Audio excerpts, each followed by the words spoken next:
The Room in the Tower by E.F. Benson. Read for you by Hugh Carr. It is probable that everybody who is at all a constant dreamer has had at least one experience of an event or a sequence of circumstances which have come to his mind in sleep, being subsequently realized in the material world. But, in my opinion, so far from this being a strange thing, it would be far odder if this fulfillment did not occasionally happen, since our dreams are, as a rule, concerned with people whom we know and places with which we are familiar, such as might very naturally occur in the awake and daylit world. True, these dreams are often broken into by some absurd and fantastic incident, which puts them out of court in regard to their subsequent fulfillment. But on a mere calculation of chances, it does not appear in the least unlikely that a dream imagined by anyone who dreams constantly should occasionally come true. Not long ago, for instance, I experienced such a fulfillment of a dream, which seems to me in no way remarkable and to have no kind of psychical significance. The manner of it was as follows. A certain friend of mine, living abroad, is amiable enough to write to me about once in a fortnight. Thus, when 14 days or thereabouts have elapsed since I last heard from him, my mind probably, either consciously or subconsciously, is expectant of a letter from him. One night last week I dreamed that as I was going upstairs to dress for dinner, I heard, as I often heard, the sound of the postman's knock on my front door, and diverted my direction downstairs instead. There, among other correspondence, was a letter from him. Thereafter the fantastic entered, for on opening it I found inside the ace of diamonds, and scribbled across it in his well-known handwriting, "I am sending you this for safe custody, as you know it is running an unreasonable risk to keep aces in Italy." The next evening I was just preparing to go upstairs to dress when I heard the postman's knock, and did precisely as I had done in my dream. There, among other letters, was one from my friend, only it did not contain the ace of diamonds. Had it done so, I should have attached more weight to the matter, which, as it stands, seemed to me a perfectly ordinary coincidence. No doubt I consciously or subconsciously expected a letter from him, and this suggested to me my dream. Similarly, the fact that my friend had not written to me for a fortnight suggested to him that he should do so. Occasionally it is not so easy to find such an explanation, and for the following story I can find no explanation at all. It came out of the dark, and into the dark it has gone again. All my life I have been a habitual dreamer. The nights are few, that is to say, when I do not find on awaking in the morning that some mental experience has been mine, and sometimes all night long, apparently, a series of the most dazzling adventures befall me. Almost without exception these adventures are pleasant, though often merely trivial. It is of an exception that I am going to speak. It was when I was about 16 that a certain dream first came to me, and this is how it befell. It opened with my being set down at the door of a big red brick house, where I understood I was going to stay. The servant who opened the door told me that tea was being served in the garden, and led me through a low, dark-panelled hall with a large open fireplace onto a cheerful garden lawn set round with flower beds. There were grouped about the tea table a small party of people, but they were all strangers to me except one, who was a schoolfellow called Jack Stone, clearly the son of the house, and he introduced me to his mother and father and a couple of sisters.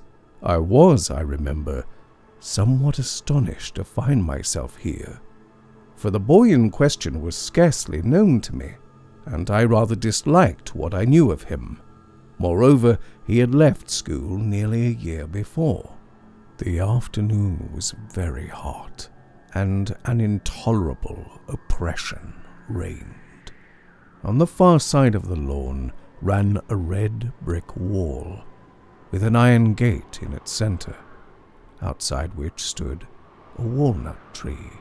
We sat in the shadow of the house opposite a row of long windows, inside which I could see a table with cloth laid, glimmering with glass and silver. This garden front of the house was very long, and at one end of it stood a tower of 3 stories, which looked to me much older than the rest of the building. Before long, Mrs. Stone, who, like the rest of the party, had sat in absolute silence, said to me, "Jack will show you to your room. I have given you the room in the tower." Quite inexplicably, my heart sank at her words. I felt as if I had known that I should have the room in the tower, and that it contained something dreadful and significant. Jack instantly got up, and I understood that I had to follow him. In silence we passed through the hall and mounted a great oak staircase with many corners, and arrived at a small landing with 2 doors set in it. He pushed one of these open for me to enter, and without coming in himself, closed it after me. Then I knew that my conjecture had been right. There was something awful in the room, and with the terror of nightmare growing swiftly and enveloping me, I awoke in a spasm of terror. Now, that dream or variations on it occurred to me intermittently for 15 years. Most often it came in exactly this form: the arrival, the tea laid out on the lawn, the deadly silence succeeded by that one deadly sentence, the mounting with Jack Stone up to the room in the tower where horror dwelt, and it always came to a close in the nightmare of terror at that which was in the room, though I never saw what it was. At other times I experienced variations on this same theme. Occasionally, for instance, we would be sitting at dinner in the dining room, into the windows of which I had looked on the first night when the dream of this house visited me. But wherever we were, there was the same silence, the same sense of dreadful oppression and foreboding, and the silence I knew would always be broken by Mrs. Stone saying to me, "Jack will show you to your room. I have given you the room in the tower." Upon which, this was invariable, I had to follow him up the oak staircase with many corners, and enter the place that I dreaded more and more each time that I visited it in sleep. Or again, I would find myself playing cards, still in silence, in a drawing room lit with immense chandeliers that gave a blinding illumination. What the game was, I have no idea. What I remember, with a sense of miserable anticipation, was that soon Mrs. Stone would get up and say to me, "Jack will show you your room. I have given you the room in the tower."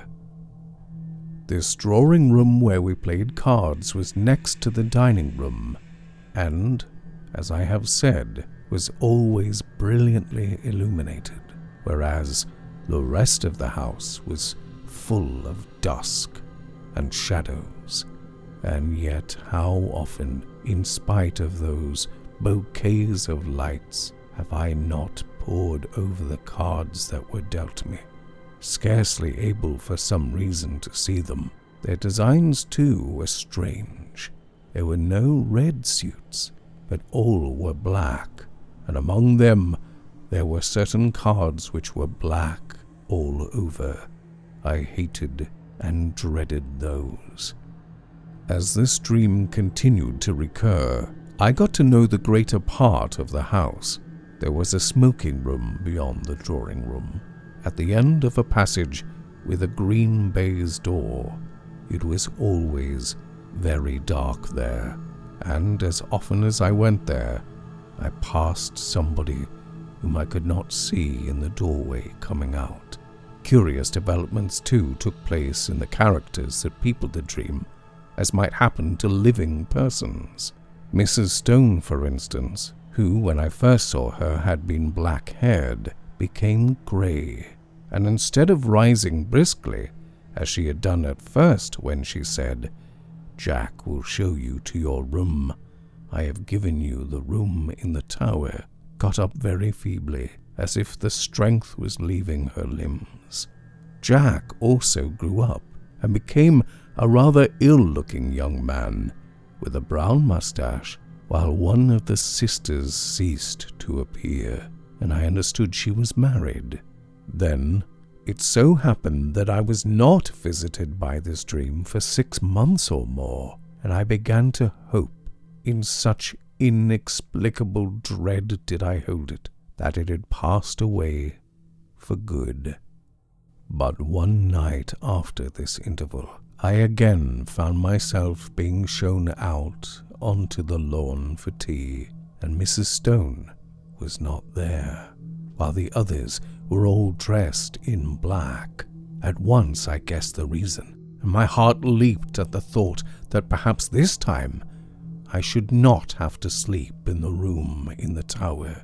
And though we usually all sat in silence, on this occasion the sense of relief made me talk and laugh as I had never yet done, and even then matters were not altogether comfortable, for no one else spoke. But they all looked secretly at each other, and soon the foolish stream of my talk ran dry, and gradually an apprehension worse than anything I had previously known gained on me as the light slowly faded. Suddenly a voice which I knew well broke the stillness, the voice of Mrs. Stone, saying, "Jack will show you to your room. I have given you the room in the tower."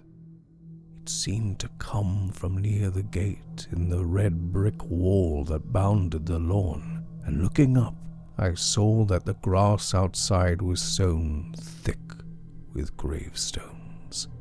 A curious greyish light shone from them, and I could read the lettering on the grave nearest me, and it was, "In evil memory of Julia Stone." And as usual, Jack got up, and again I followed him through the hall and up the staircase with many corners. On this occasion it was darker than usual, and when I passed into the room in the tower, I could only just see the furniture, the position of which was already familiar to me. Also, there was a dreadful odor of decay in the room, and I woke, screaming.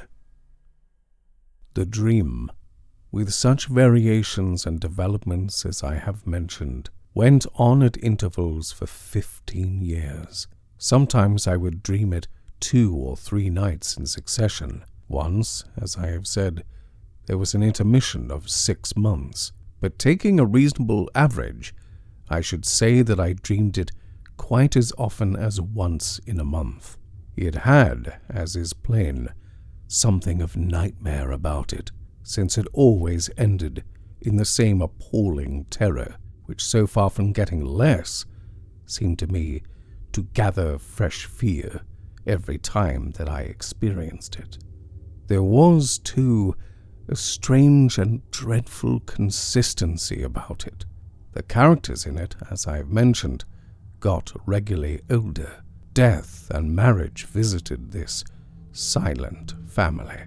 And I never, in the dream, after Mrs. Stone had died, set eyes on her again. But it was always her voice that told me that the room in the tower was prepared for me. And whether we had tea out on the lawn or the scene was laid in one of the rooms overlooking it, I could always see her gravestone standing just outside the iron gate. It was the same, too, with the married daughter. Usually she was not present, but once or twice she returned again in company with a man whom I took to be her husband. He, too, like the rest of them, was always silent. But owing to the constant repetition of the dream, I had ceased to attach, in my waking hours, any significance to it. I never met Jack Stone again during all those years, nor did I ever see a house that resembled this dark house of my dream. And then something happened. I had been in London in this year, up to the end of July, and during the first weeks in August, went down to stay with a friend in a house he had taken for the summer months, in the Ashdown Forest district of Sussex. I left London early, for John Clinton was to meet me at Forest Row Station, and we were going to spend the day golfing, and go to his house in the evening. He had his motor with him, and we set off about 5 p.m, after a thoroughly delightful day, for the drive, the distance being some 10 miles. As it was still so early, we did not have tea at the clubhouse, but waited till we should get home. As we drove, the weather, which up till then had been, though hot, deliciously fresh, seemed to me to alter in quality, and become very stagnant and oppressive, and I felt that indefinable sense of ominous apprehension that I am accustomed to before thunder. John, however, did not share my views, attributing my loss of lightness to the fact that I had lost both my matches. Events proved, however, that I was right, for I do not think that the thunderstorm that broke that night was the sole cause of my depression. Our way lay through deep, high-banked lanes, and before we had gone very far, I fell asleep, and was only awakened by the stopping of the motor, and with a sudden thrill, partly of fear but chiefly of curiosity, I found myself standing in the doorway of my house of dream. We went, I half wondering whether or not I was dreaming still, through a low, oak-panelled hall, and out onto the lawn, where tea was laid in the shadow of the house. It was set in flower beds, a red brick wall, with a gate in it, bounded one side, and out beyond that was a space of rough grass with a walnut tree. The facade of the house was very long, and at one end stood a 3-storied tower, markedly older than the rest. Here for the moment all resemblance to the repeated dream ceased. There was no silent and somehow terrible family, but a large assembly of exceedingly cheerful persons, all of whom were known to me, and in spite of the horror with which the dream itself had always filled me, I felt nothing of it now that the scene of it was thus reproduced before me. But I felt intensest curiosity as to what was going to happen. Tea pursued its cheerful course, and before long Mrs. Clinton got up, and at that moment I think I knew what she was going to say. She spoke to me, and what she said was, "Jack will show you to your room. I have given you the room in the tower." At that, for half a second, The horror of the dream took hold of me again, but it quickly passed, and again I felt nothing more than the most intense curiosity. It was not very long before it was amply satisfied. John turned to me.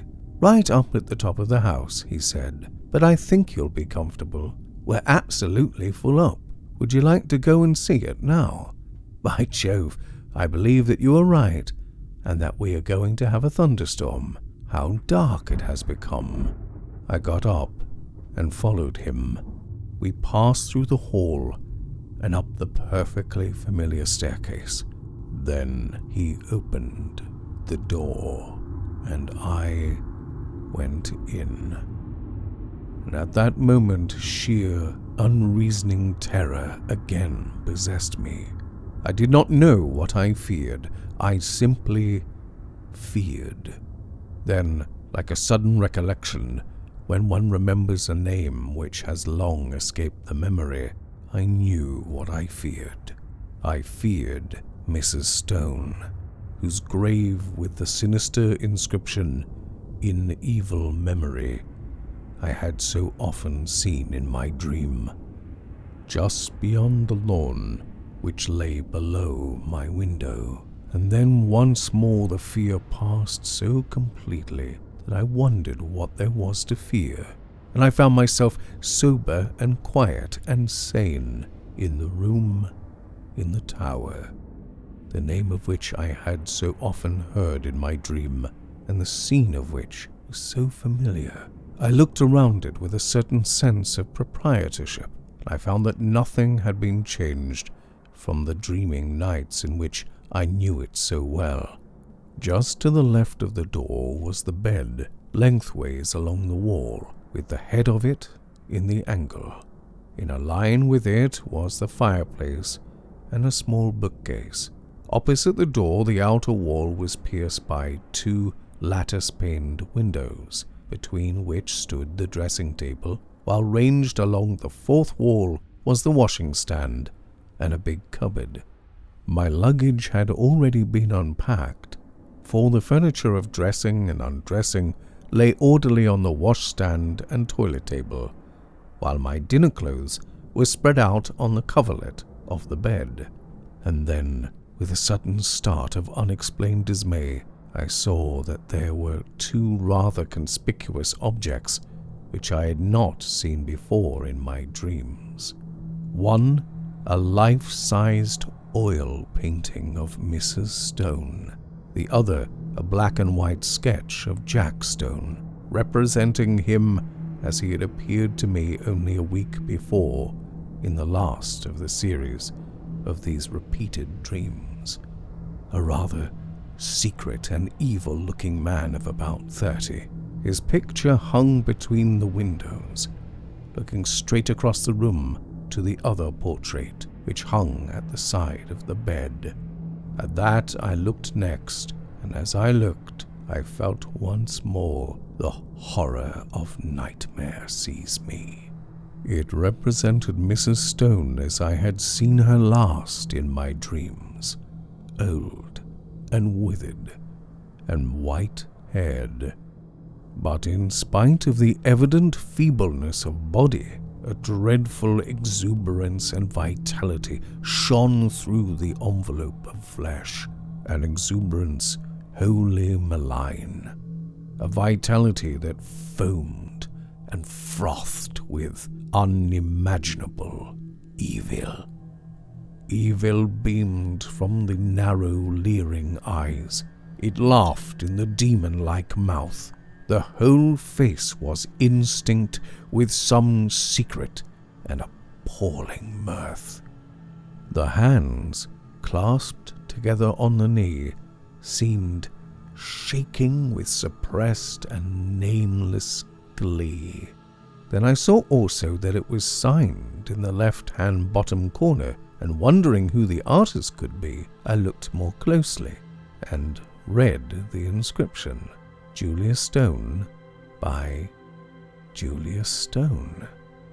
There came a tap at the door, and John Clinton entered. "Got everything you want?" he asked. "Rather more than I want," said I, pointing to the picture. He laughed. "Hard-featured old lady," he said. "By herself too, I remember. Anyhow, she can't have flattered herself much." "But don't you see," said I, "it's scarcely a human face at all. It's the face of some witch, of some devil." He looked at it more closely. "Yes, it isn't very pleasant," he said. "Scarcely a bedside manner, eh? Yes. I can imagine getting the nightmare if I went to sleep with that close by my bed. I'll have it taken down if you like." "I really wish you would," I said. He rang the bell, and with the help of a servant, we detached the picture and carried it out onto the landing and put it with its face to the wall. "By Jove, the old lady is a weight," said John, mopping his forehead. "I wonder if she had something on her mind."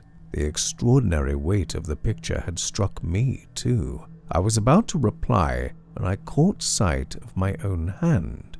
There was blood on it, in considerable quantities, covering the whole palm. "I've cut myself somehow," said I. John gave a startled exclamation. "Why, I have too," he said. Simultaneously, the footman took out his handkerchief and wiped his hand with it. I saw that there was blood also on his handkerchief.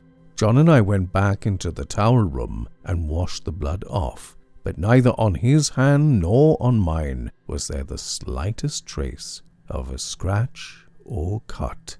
It seemed to me that, having ascertained this, we both, by a sort of tacit consent, did not allude to it again. Something in my case had dimly occurred to me that I did not wish to think about. It was but a conjecture, but I fancied that I knew the same thing had occurred to him. The heat and oppression of the air, for the storm we had experienced was still undischarged, increased very much after dinner, and for some time most of the party, among whom were John Clinton and myself, sat outside on the path bounding the lawn, where we had had tea.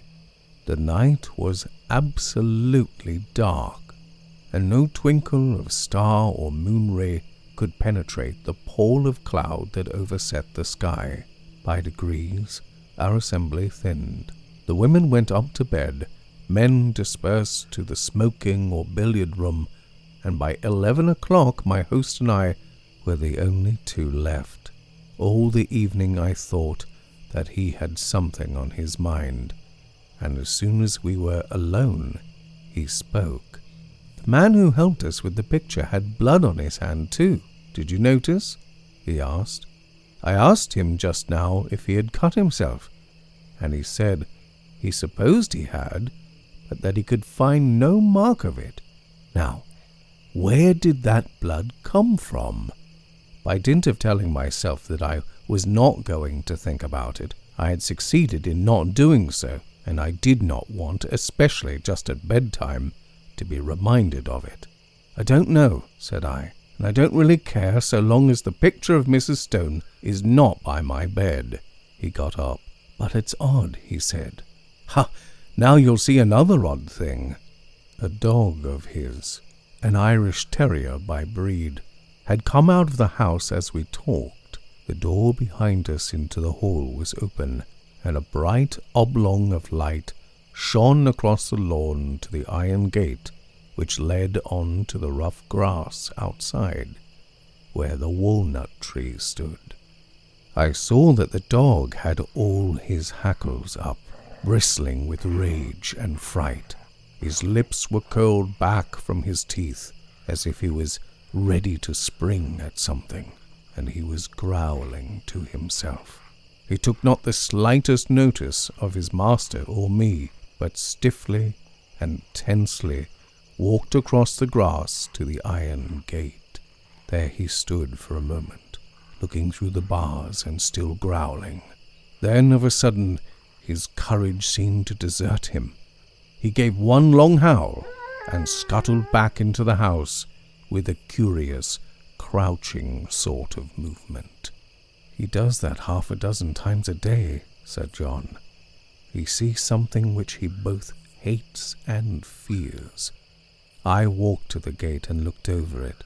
Something was moving on the grass outside, and soon a sound which I could not instantly identify came to my ears. Then I remembered what it was. It was the purring of a cat. I lit a match and saw the purrer, a big blue Persian, walking round and round in a little circle just outside the gate, stepping high and ecstatically, with tail carried aloft like a banner. Its eyes were bright and shining, and every now and then it put its head down and sniffed at the grass. I laughed. "The end of that mystery, I'm afraid," I said. "Here's a large cat having Walpurgisnacht all alone."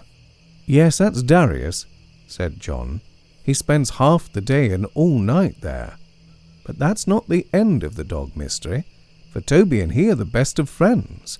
But the beginning of the cat mystery, what's the cat doing there? And why is Darius pleased while Toby is terror-stricken?" At that moment I remembered the rather horrible detail of my dreams, when I saw through the gate, just where the cat was now, the white tombstone with the sinister inscription. But before I could answer, the rain began, as suddenly and heavily as if a tap had been turned on, and simultaneously the big cat squeezed through the bars of the gate and came leaping across the lawn to the house for shelter. Then it sat in the doorway, looking out eagerly into the dark. It spat and struck at John with its paw as he pushed it in order to close the door.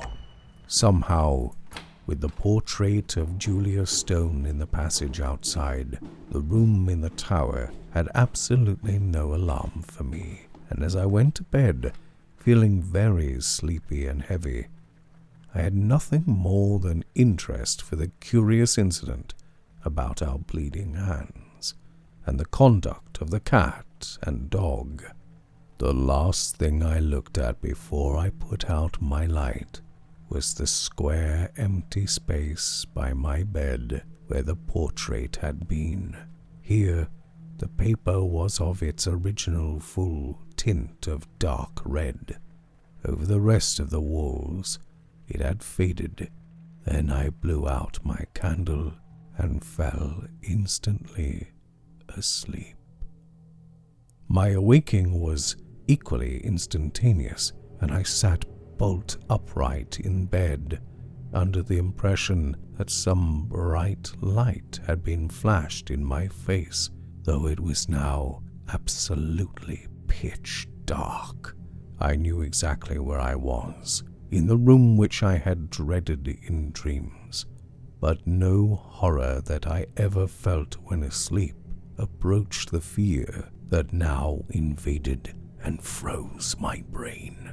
Immediately after, a peal of thunder crackled just above the house, but the probability that it was only a flash of lightning which awoke me gave no reassurance to my galloping heart.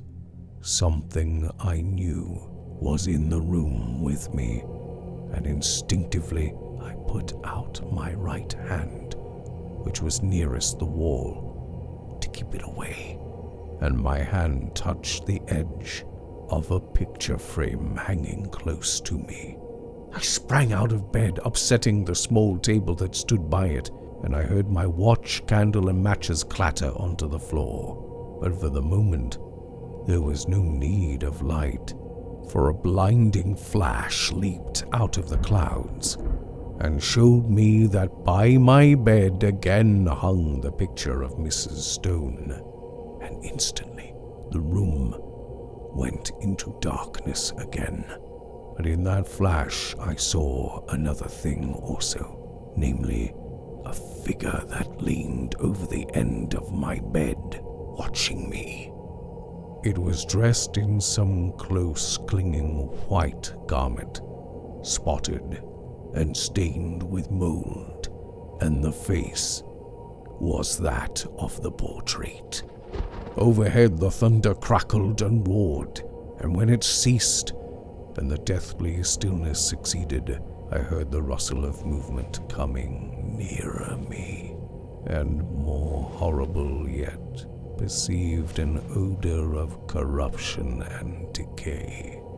And then a hand was laid on the side of my neck, and close beside my ear I heard quick-taken, eager breathing. Yet I knew that this thing, though it could be perceived by touch, by smell, by eye, and by ear, was still not of this earth, but something that had passed out of the body and had power to make itself manifest. Then a voice, already familiar to me, spoke. "I knew you would come to the room in the tower," it said. "I have been long waiting for you. At last you have come. Tonight I shall feast. Before long we will feast together." And the quick breathing came closer to me. I could feel it on my neck. At that, the terror, which I think had paralyzed me for the moment, gave way to the wild instinct of self-preservation.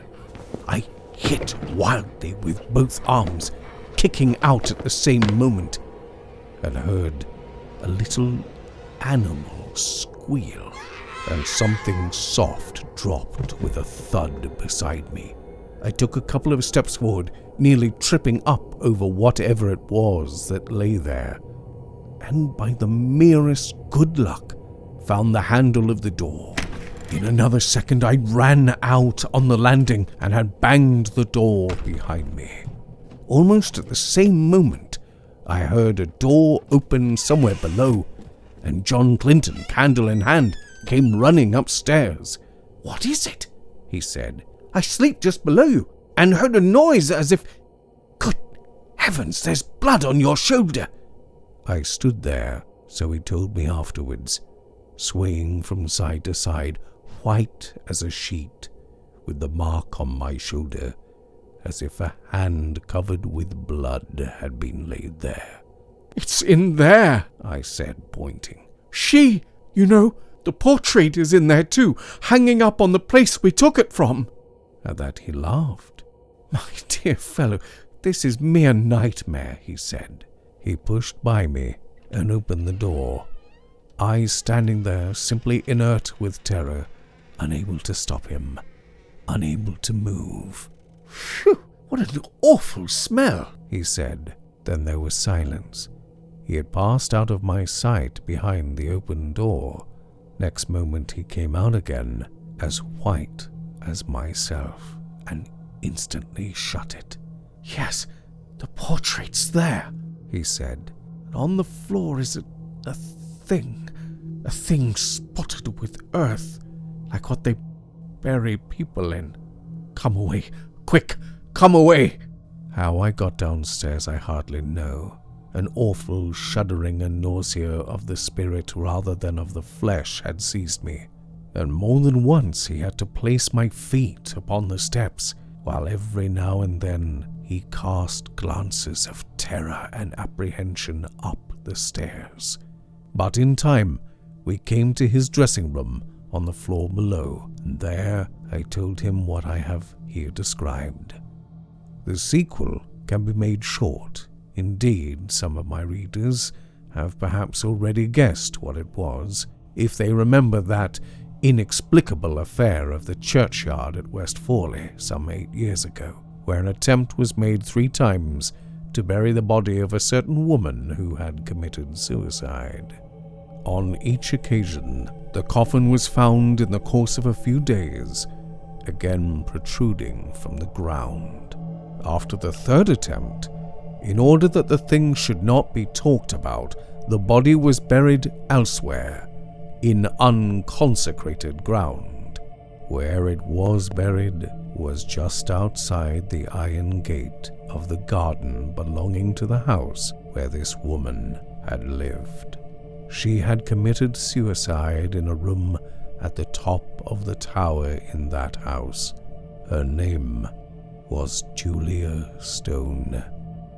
Subsequently, the body was again secretly dug up, and the coffin was found to be full of blood.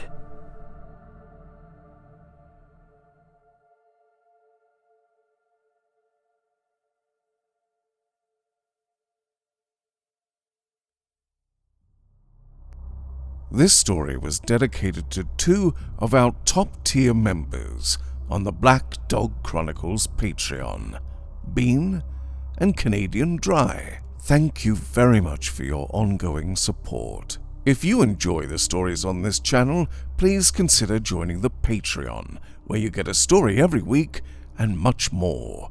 There are links in the description below. And now for the next story.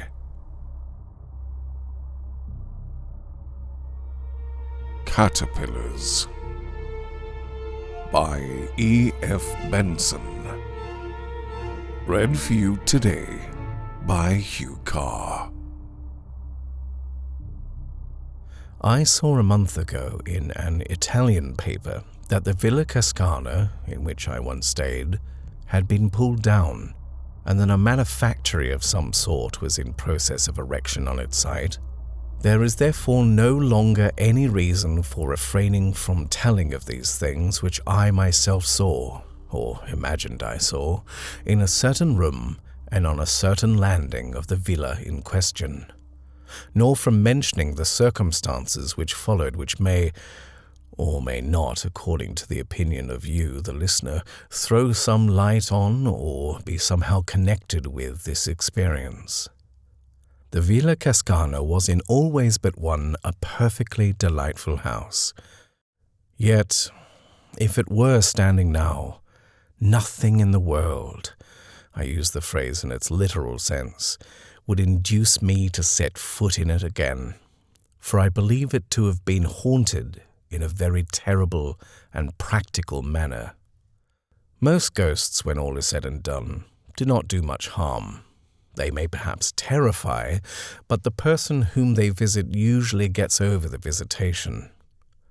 They may, on the other hand, be entirely friendly and beneficent, but the appearances in the Villa Cascana were not beneficent, and had they made their visit in a very slightly different manner, I do not suppose I should have got over it any more than Arthur Inglis did. The house stood on an ilex-clad hill not far from Sestri di Levante on the Italian Riviera, looking out over the iridescent blues of that enchanted sea, while behind it rose the pale green chestnut woods that climb up the hillsides, till they give place to the pines that, black in contrast with them, crown the slopes. All round it, the garden in the luxuriance of mid-spring bloomed and was fragrant, and the scent of magnolia and rose, borne on the salt freshness of the winds from the sea, flowered like a stream through the cool, vaulted rooms. On the ground floor, a broad pillared loggia ran around the three sides of the house, the top of which formed a balcony for certain rooms on the first floor. The main staircase, broad and of grey marble steps, led up from the hall to the landing outside these rooms, which were 3 in number, namely 2 big sitting rooms and a bedroom arranged en suite. The latter was unoccupied, the sitting rooms were in use. From here the main staircase continued up to the second floor, where were situated certain bedrooms, one of which I occupied, while on the other side of the first floor landing some half-dozen steps led to another suite of rooms, where at the time I am speaking of, Arthur Inglis, the artist, had his bedroom and studio. Thus the landing outside my bedroom at the top of the house commanded both the landing of the first floor and also the steps that led to Inglis's room. Jim Stanley and his wife, finally, whose guest I was, occupied rooms in another wing of the house, where also were the servants' quarters. I arrived just in time for lunch on a brilliant noon of midday. The garden was shouting with colour and fragrance, and not less delightful after my broiling walk up from the marina should have been the coming from the reverberating heat and blaze of the day into the marble coolness of the villa. Only, and the listener has my bare word for this and nothing more, the moment I set foot in the house, I felt something was wrong. This feeling, I may say, was quite vague, though very strong. And I remember that when I saw letters waiting for me on the table in the hall, I felt certain that the explanation was here. I was convinced that there was some bad news of some sort for me, and when I opened them, I found no such explanation for my premonition. My correspondence all reeked of prosperity. Yet this clear miscarriage of presentiment did not dissipate my uneasiness. In that cool, fragrant house, there was something wrong. I am at pains to mention this because it may explain why it was that, though I am as a rule so excellent a sleeper that the extinction of a light on getting into bed is apparently contemporaneous with being called on the following morning, I slept very badly on my first night in the Villa Cascana. It may also explain the fact that when I did sleep, if it was indeed in sleep that I saw what I thought I saw, I dreamed in a very vivid and original manner. Original, that is to say, in the sense that something which, as far as I knew, had never previously entered into my consciousness, usurped it then. But since, in addition to this evil premonition, certain words and events occurring during the rest of the day might have suggested something of what I thought happened that night, it will be well to relate them. After lunch, then, I went round the house with Mrs. Stanley, and during our tour she referred, it is true, to the unoccupied bedroom on the first floor, which opened out of the room where we had lunched. "We left that unoccupied," she said, "because Jim and I have a charming bedroom and dressing room, as you saw, in the wing, and if we used it ourselves, we should have to turn the dining room into a dressing room and have our meals downstairs. As it is, however, we have our little flat there. Arthur Inglis has his little flat in the other passage, and I remembered, aren't I extraordinary, that you once said that the higher up you were in a house, the better you were pleased. So I put you at the top of the house, instead of giving you that room." It is true that a doubt, vague as my uneasy premonition, crossed my mind at this. I did not see why Mrs. Stanley should have explained all this if there had not been more to explain. I allow, therefore, that the thought that there was something to explain about the unoccupied bedroom was momentarily present in my mind. The second thing that may have borne on my dream was this. At dinner, the conversation turned for a moment on ghosts. Inglis, with the certainty of conviction, expressed his belief that anybody who could possibly believe in the existence of supernatural phenomena was unworthy of the name of an ass. The subject instantly dropped. As far as I can recollect, nothing else occurred or was said that could bear on what follows. We all went to bed rather early, and personally I yawned my way upstairs, feeling hideously sleepy. My room was rather hot, and I threw all the windows wide, and from without poured in the white light of the moon and the love song of many nightingales.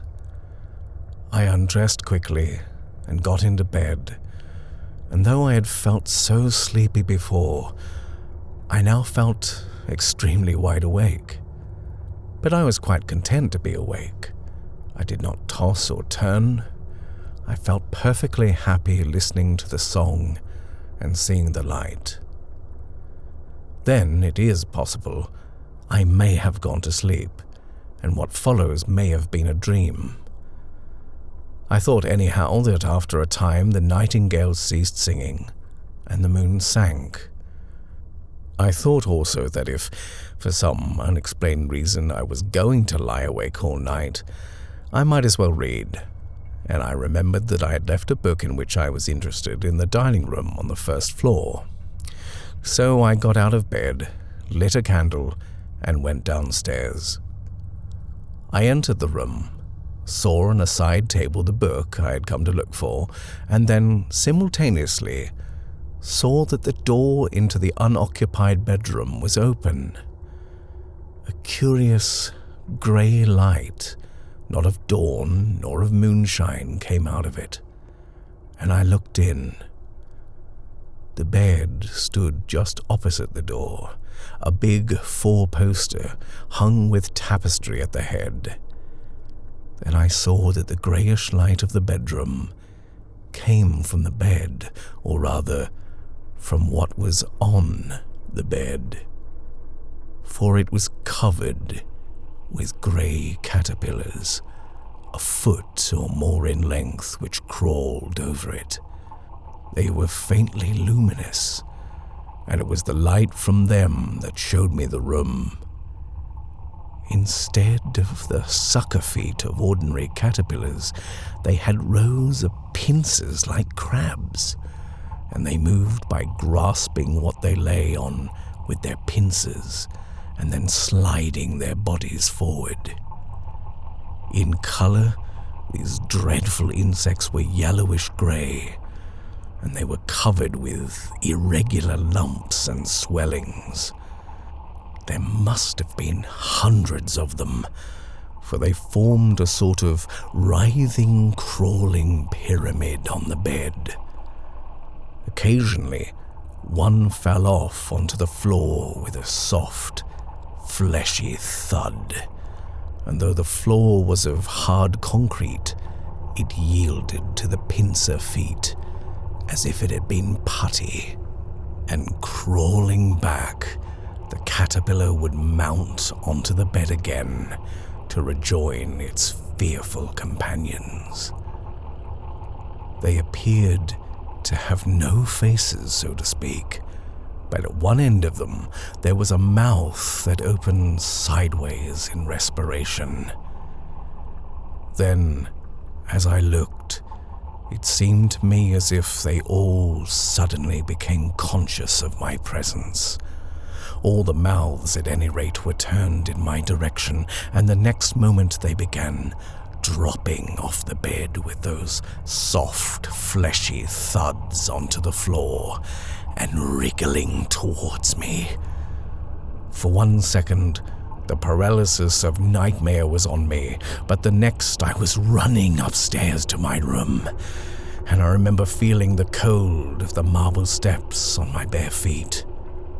I rushed into my bedroom and slammed the door behind me, and then, I was certainly wide awake now, I found myself standing by my bed with the sweat of terror pouring from me.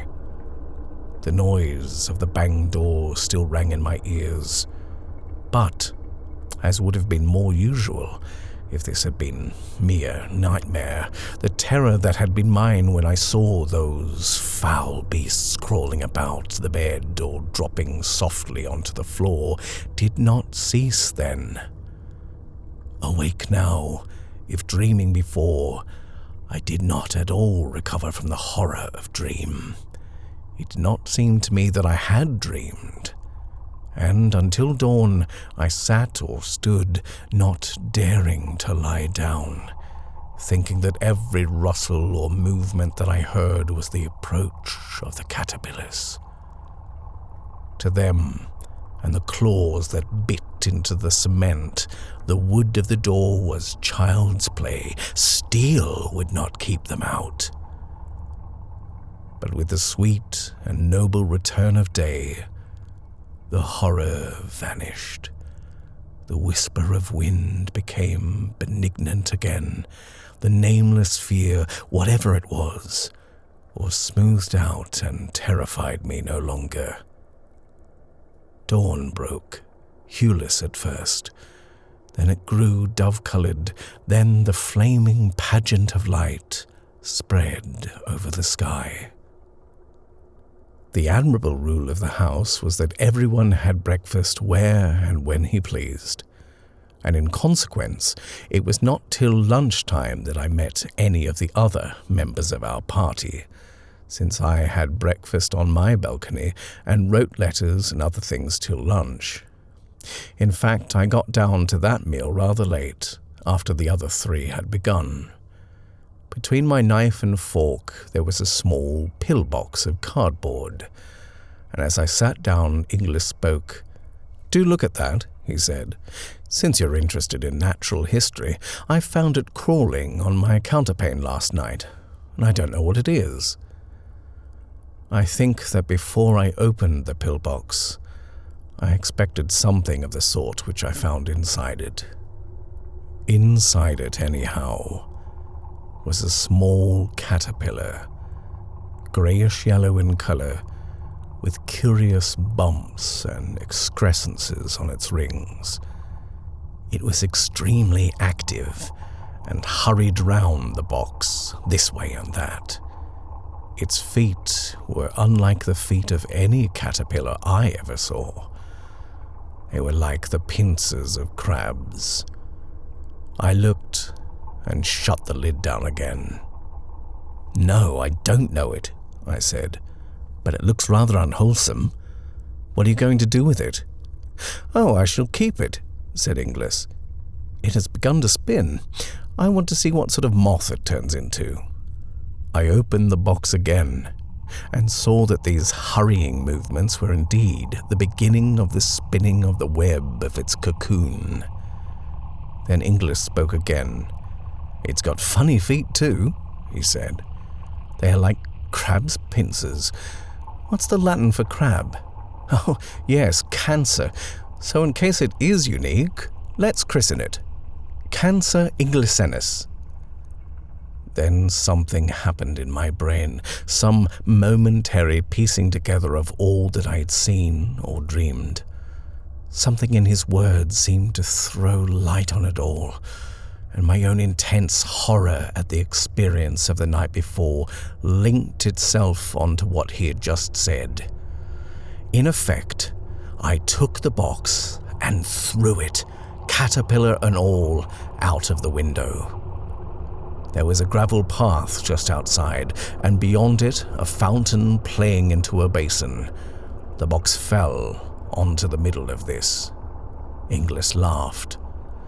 "So the student of the occult don't like solid facts," he said. "My poor caterpillar."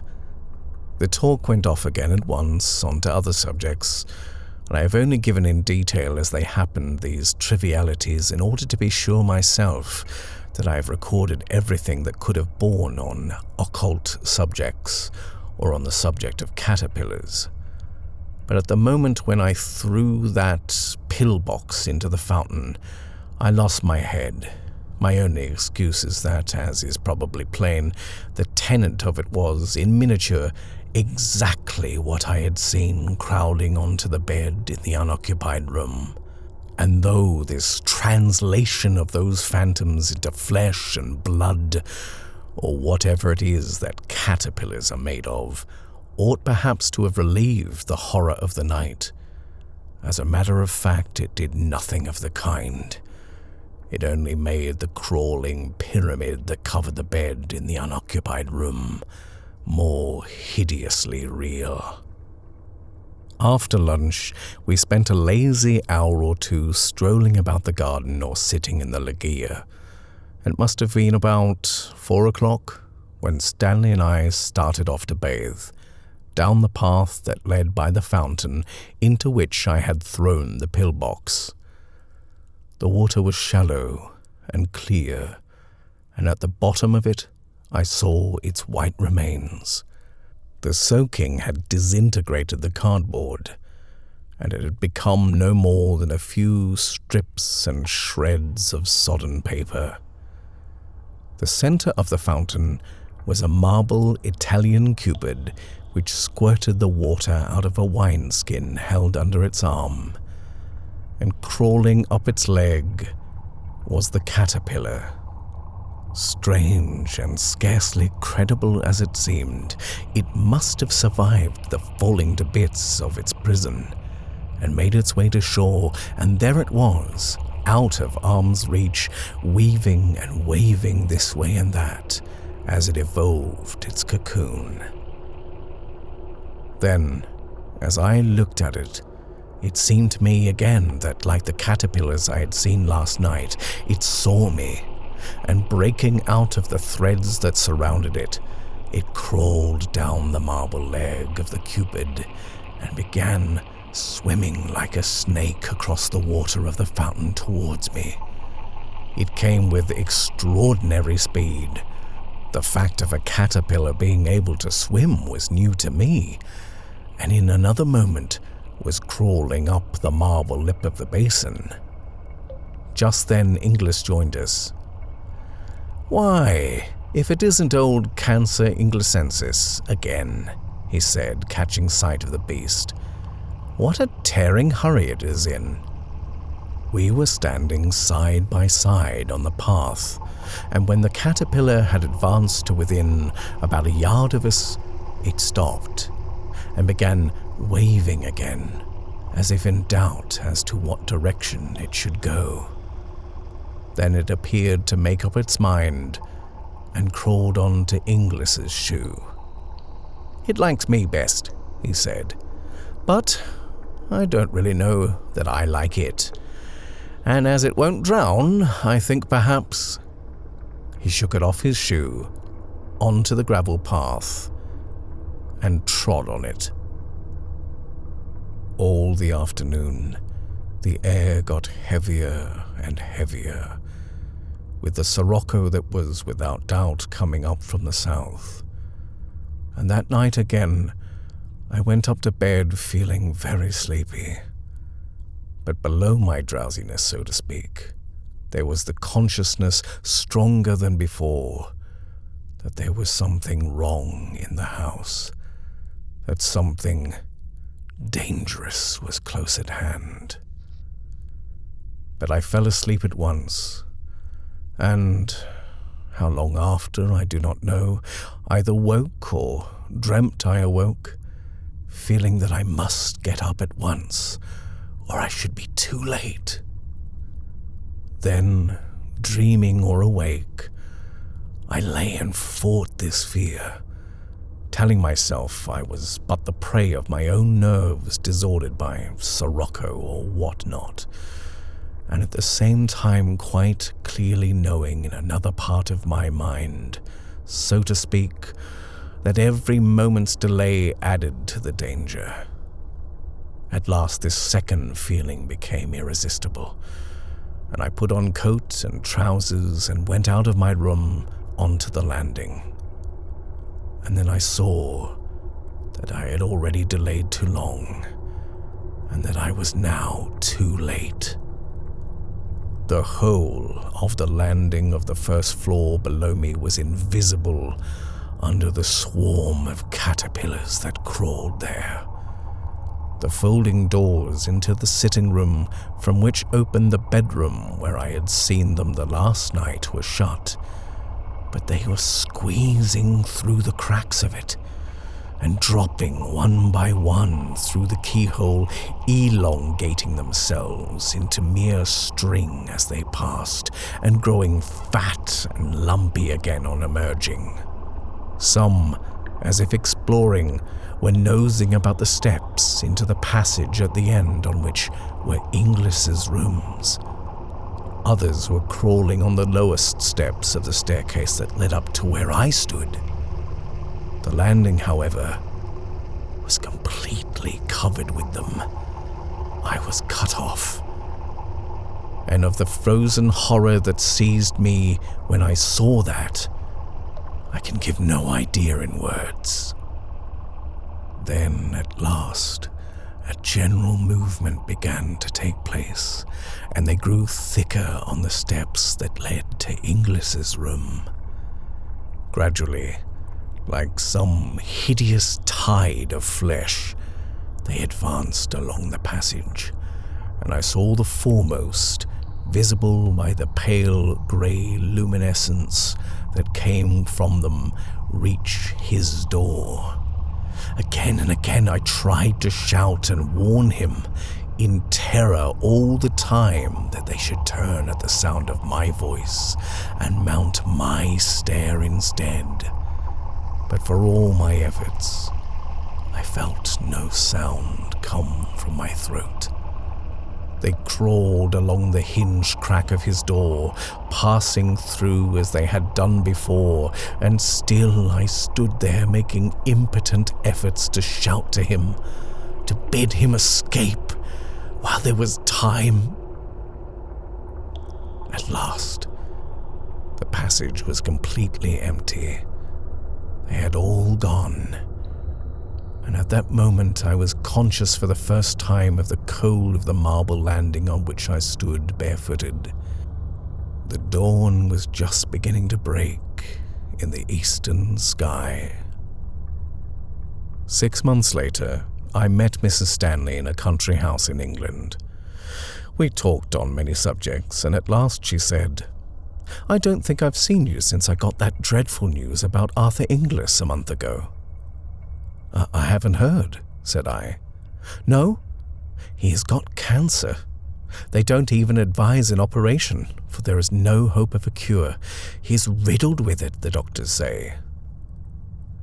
Now, during all these 6 months, I do not think a day had passed in which I had not had in my mind the dreams, or whatever you like to call them, which I had seen in the Villa Cascana. "It is awful, is it not?" she continued, "and I can't help feeling, that he may have—" "Caught it at the villa?" I asked. She looked at me in blank surprise. "Why did you say that?" she asked. "How did you know?" Then she told me. In the unoccupied bedroom a year before, there had been a fatal case of cancer. She had, of course, taken the best advice and had been told that the utmost dictates of prudence would be obeyed so long as she did not put anybody to sleep in the room, which had also been thoroughly disinfected and newly whitewashed and painted. But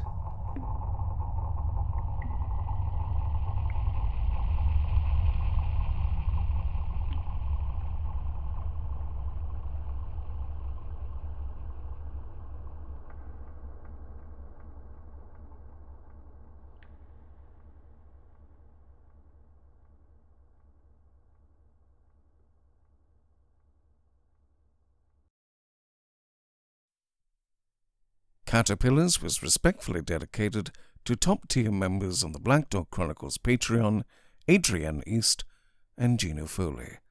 Thank you very much for your ongoing support. And now, for the next story.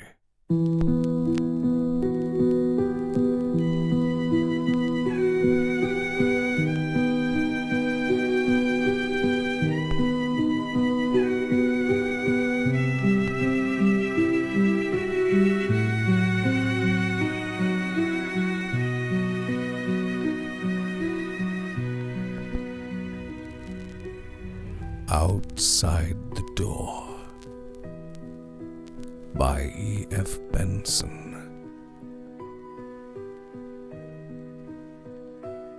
Read for you today by Hugh Carr.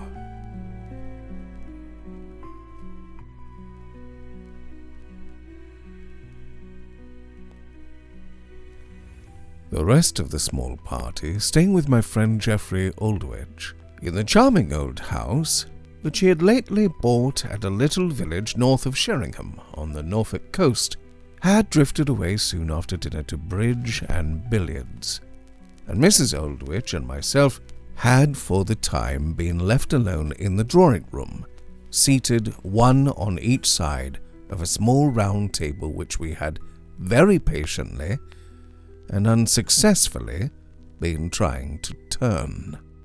But such pressure, psychical or physical, as we had put upon it, though of the friendliest and most encouraging nature, had not overcome in the smallest degree the very slight inertia which so small an object might have been supposed to possess, and it had remained as fixed as the most constant of the stars.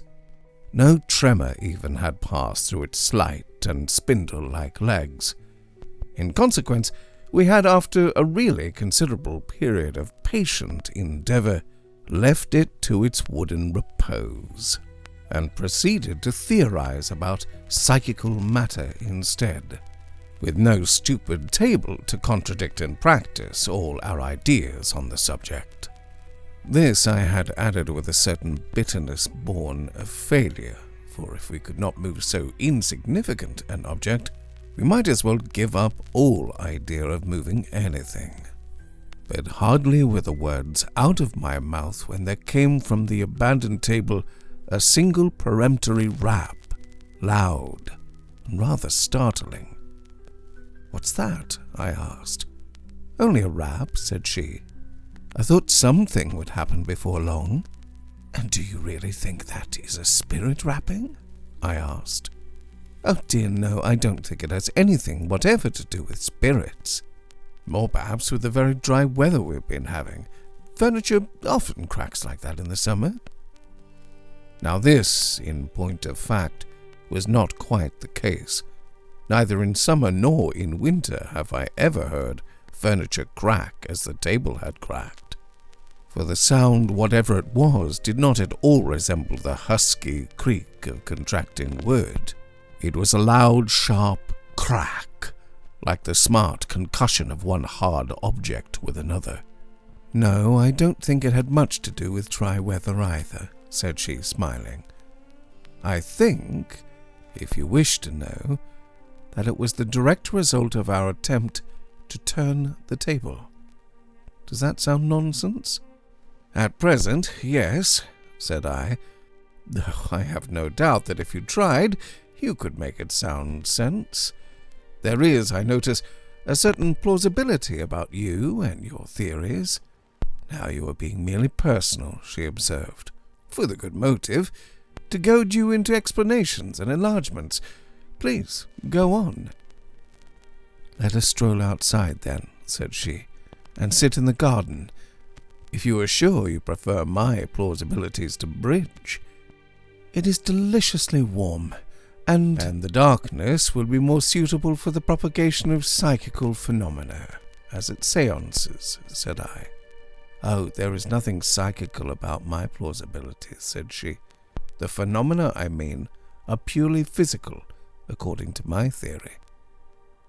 So we wandered out into the transparent half-night of multitudinous stars. The last crimson feather of sunset, which had hovered long in the west, had been blown away with the breath of the night wind, and the moon, which would presently rise, had not yet cut the dim horizon of the sea, which lay very quiet, breathing gently in its sleep with stir of whispering ripples. Across the dark velvet of the close-cropped lawn, which stretched seawards from the house, blew a little breeze full of the savour of salt and the freshness of night, with every now and then a hint so subtly conveyed as to be scarcely perceptible of its travel across the sleeping fragrance of drowsy garden beds, over which the white moths hovered seeking their night honey. The house itself, with its 2 battlemented towers of Elizabethan times, gleamed with many windows, and we passed out of sight of it and into the shadow of a box hedge, clipped into shapes and monstrous fantasies, and found chairs by the striped tent at the top of the sheltered bowling alley. "And this is all very plausible," said I. "Theories, if you please, at length, and, if possible, a full-length illustration also." "By which you mean a ghost story, or something to that effect?" "Precisely. and without presuming to dictate, if possible, first-hand. Oddly enough, I can supply that also, said she. So first I will tell you my general theory, and follow it by a story that seems to bear it out. It happened to me. It happened here. I am sure it will fill the bill, said I. She paused a moment while I lit a cigarette, and then began in her very clear, pleasant voice. She has the most lucid voice I know, and to me, sitting there in the deep-dyed dusk, the words seemed the very incarnation of clarity, for they dropped into the still quiet of the darkness, undisturbed by impressions conveyed to other senses. We are only just beginning to conjecture, she said, how inextricable is the interweaving between mind, soul, life, call it what you will, and the purely material part of the created world. That such interweaving existed has, of course, been known for centuries. Doctors, for instance, knew that a cheerful, optimistic spirit on the part of their patients conduced towards recovery. That fear, the mere emotion, had a definite effect on the beat of the heart. That anger produced chemical changes in the blood. That anxiety led to indigestion. That under the influence of strong passion a man can do things which in his normal state he is physically incapable of performing. Here we have mind, in a simple and familiar manner, producing changes and effects in tissue, in that which is purely material. By an extension of this, though indeed it is scarcely an extension, we may expect to find that mind can have an effect not only on what we call living tissue, but on dead things, on pieces of wood or stone. At least, it is hard to see why that should not be so. Table turning, for instance, I asked. That is one instance of how some force, out of that innumerable cohort of obscure, mysterious forces with which we human beings are garrisoned, can pass, as it is constantly doing, into material things. The laws of its passing we do not know. Sometimes we wish it to pass, and it does not. Just now, for instance, when you and I tried to turn the table, there was some impediment in the path, though I put down that rap which followed as an effect of our efforts. But nothing seems more natural to my mind that these forces should be transmittable into inanimate things. Of the manner of its passing we know next to nothing, any more than we know the manner of the actual process by which fear accelerates the beating of the heart. But as surely as a Marconi message leaps along the air by no visible or tangible bridge, so through some subtle gateway of the body these forces can march from the citadel of the spirit into material forms, whether that material is a living part of ourselves, or that which we choose to call inanimate nature. She paused a moment. Under certain circumstances, she went on, it seems that the force which has passed from us into inanimate things can manifest its presence there. The force that passes into a table can show itself in movements or in noises coming from the table. The table has been charged with physical energy. Often and often I have seen a table or a chair move apparently of its own accord, but only when some outpouring of force, animal magnetism, call it what you will, has been received by it. A parallel phenomenon, to my mind, is exhibited in what we know as haunted houses. Houses in which, as a rule, some crime or act of extreme emotion or passion has been committed, and in which some echo or reenactment of the deed is periodically made visible or audible. A murder has been committed, let us say, and the room where it took place is haunted. The figure of the murdered, or less commonly of the murderer, is seen there by sensitives, and cries are heard or steps run to and fro. The atmosphere has somehow been charged with the scene, and the scene in whole or part repeats itself, though under what laws we do not know, just as a phonograph will repeat when properly handled what has been said into it. This is all theory, I remarked, but it appears to me to cover a curious set of facts, which is all we ask of a theory. Otherwise, we must frankly state our disbelief in haunted houses altogether, or suppose that the spirit of the murdered, poor wretch, is bound under certain circumstances to reenact the horror of its body's tragedy. It was not enough that its body was killed there. Its soul has to be dragged back and live through it all again with such vividness that its anguish becomes visible or audible to the eyes or ears of the sensitive. That to me is unthinkable, whereas my theory is not. Do I make it at all clear? It is clear enough, said I, but I want support for it, the full-sized illustration. I promised you that, a ghost story of my own experience. Mrs. Aldwych paused again, and then began the story which was to illustrate her theory. It is just a year, she said, since Jack bought this house from old Mrs. Dennison. We had both heard, both he and I, that it was supposed to be haunted, but neither of us knew any particulars of the haunt whatever. A month ago, I heard what I believed to have been the ghost. And when Mrs. Dennison was staying with us last week, I asked her exactly what it was, and found it tallied completely with my experience. I will tell you my experience first, and give her account of the haunt afterwards. A month ago, Jack was away for a few days, and I remained here alone. One Sunday evening, I, in my usual health and spirits, as far as I'm aware, both of which are serenely excellent, went up to bed, about 11. My room is on the first floor, just at the foot of the staircase that leads to the floor above. There are 4 more rooms on my passage, all of which that night were empty, and at the far end of it is a door that leads into the landing at the top of the front staircase. On the other side of that, as you know, are more bedrooms, all of which that night were also unoccupied. I, in fact, was the only sleeper on the first floor. The head of my bed is close behind my door, and there is an electric light over it. This is controlled by a switch at the bed head, and another switch there turns on a light in the passage just outside my room. That was Jack's plan. If by chance you want to leave your room when the house is dark, you can light up the passage before you go out, and not grope blindly for a switch outside.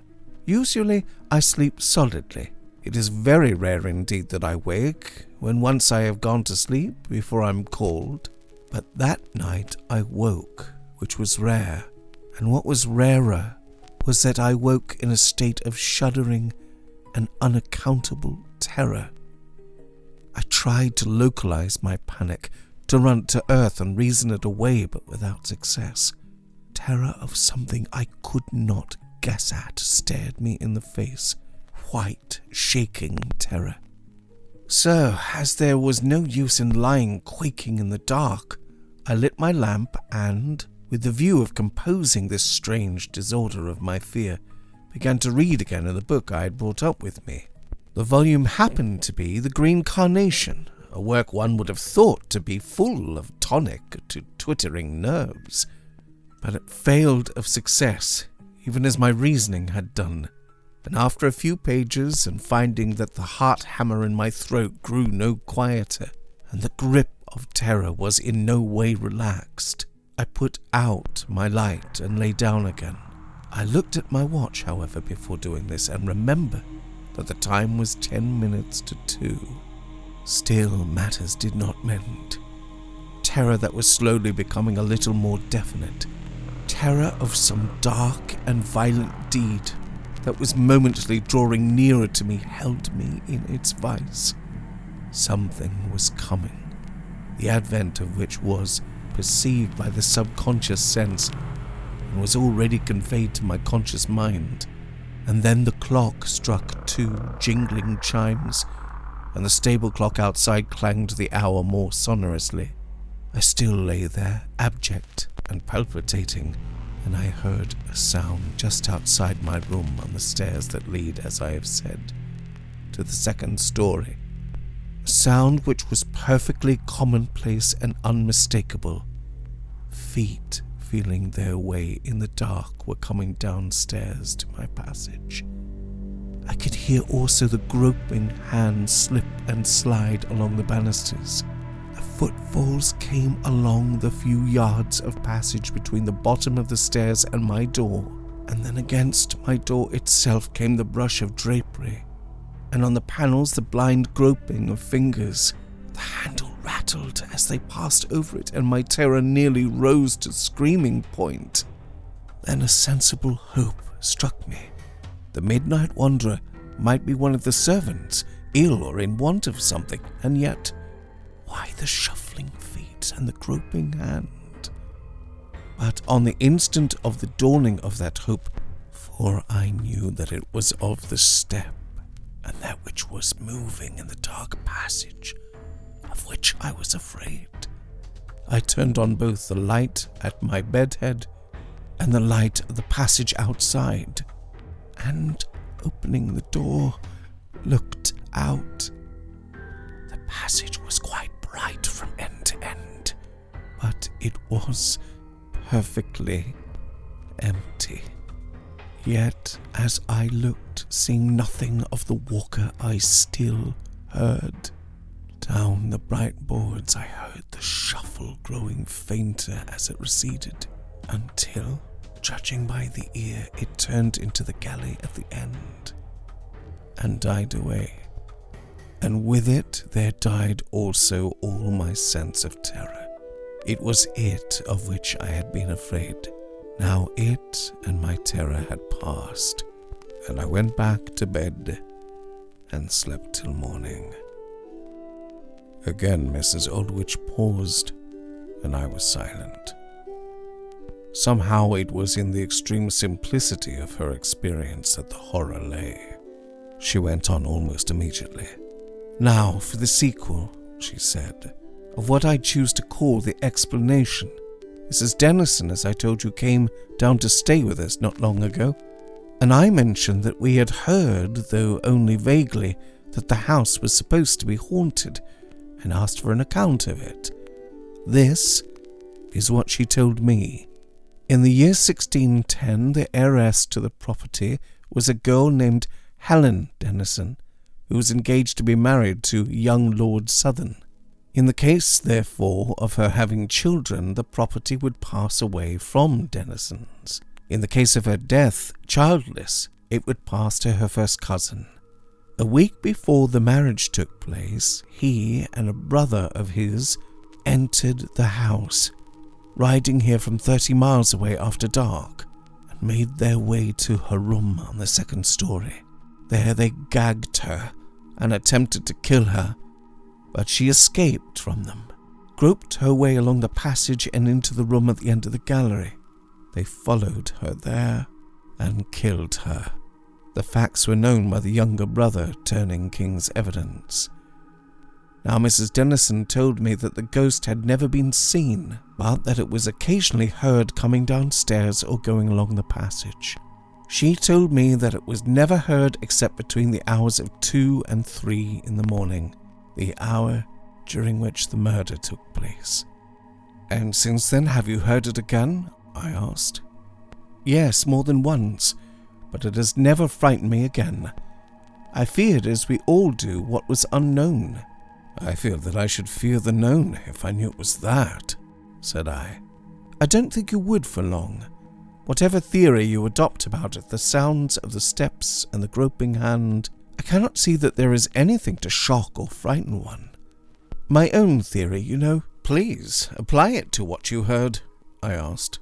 Simply enough, the poor girl felt her way along this passage in the despair of her agonized terror, hearing no doubt the soft footsteps of her murderers gaining on her as she groped along her lost way. The waves of that terrible brainstorm raged within her, impressed themselves in some subtle yet physical manner on the place, it would only be by those people whom we call sensitives that the wrinkles, so to speak, made by those breaking waves on the sands would be perceived, and by them not always, but they are there. Even as when a Marconi apparatus is working, the waves are there, though they can only be perceived by a receiver that is in tune. If you believe in brainwaves at all, the explanation is not so difficult. Then the brainwave is permanent? Every wave of whatever kind leaves its mark, does it not? If you disbelieve the whole thing, shall I give you a room on the route of that poor, murdered, harmless walker? I got up. I am very comfortable, thanks.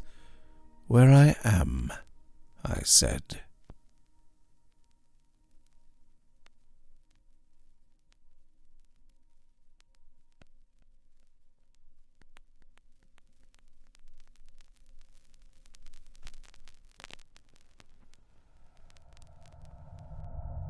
This story is warmly dedicated to Vladimir and Chanasitseo, top-tier members of the Black Dog Chronicles Patreon.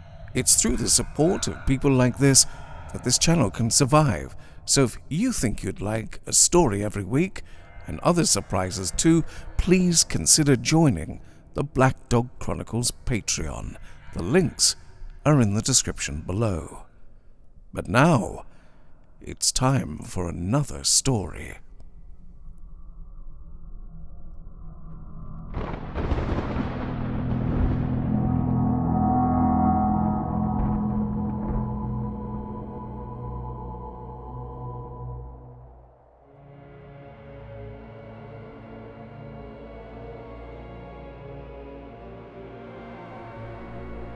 Negotium Perambulans by E.F. Benson.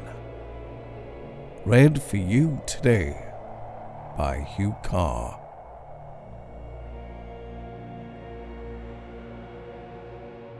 The casual tourist in West Cornwall may just possibly have noticed, as he bowled along over the bare high plateau between Penzance and the Land's End, a dilapidated signpost pointing down a steep lane and bearing on its battered finger the faded inscription, Polern, 2 miles.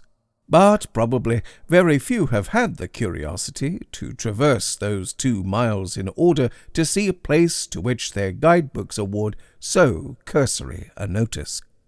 It is described there, in a couple of unattractive lines, as a small fishing village with a church of no particular interest, except for certain carved and painted wooden panels, originally belonging to an earlier edifice, which form an altar rail. But the Church of St. Crede, the tourist is reminded, has a similar decoration far superior in point of preservation and interest, and thus even the ecclesiastically disposed are not lured to Polern. So meagre a bait is scarce worth swallowing, and a glance at the very steep lane which in dry weather presents a carpet of sharp-pointed stones, and after rain a muddy watercourse, will almost certainly decide him not to expose his motor or his bicycle to risks like these in so sparsely populated a district. Hardly a house has met his eye since he left Penzance, and the possible trundling of a punctured bicycle for half a dozen weary miles seems a high price to pay for the sight of a few painted panels. Polern, therefore, even in the high noon of the tourist season, is little liable to invasion, and for the rest of the year I do not suppose that a couple of folk a day traverse those 2 miles, long ones at that, of steep and stony gradient. I am not forgetting the postman in his exiguous estimate, for the days are few when, leaving his pony and cart at the top of the hill, he goes as far as the village, since but a few 100 yards down the lane there stands a large white box, like a sea-trunk, by the side of the road, with a slit for letters and a locked door. Should he have in his wallet a registered letter, or be the bearer of a parcel too large for insertion in the square lips of the sea-trunk, he must needs trudge down the hill and deliver the troublesome missive. leaving it in person on the owner and receiving some small reward of coin or refreshment for his kindness. But such occasions are rare, and his general routine is to take out of the box such letters as may have been deposited there, and insert in their place such letters as he has brought. These will be called for, perhaps that day, or perhaps the next, by an emissary from the Poland post office. As for the fishermen of the place, who in their export trade constitute the chief link of movement between Poland and the outside world, they would not dream of taking their catch up the steep lane and so with 6 miles farther of travel to the market of Penzance.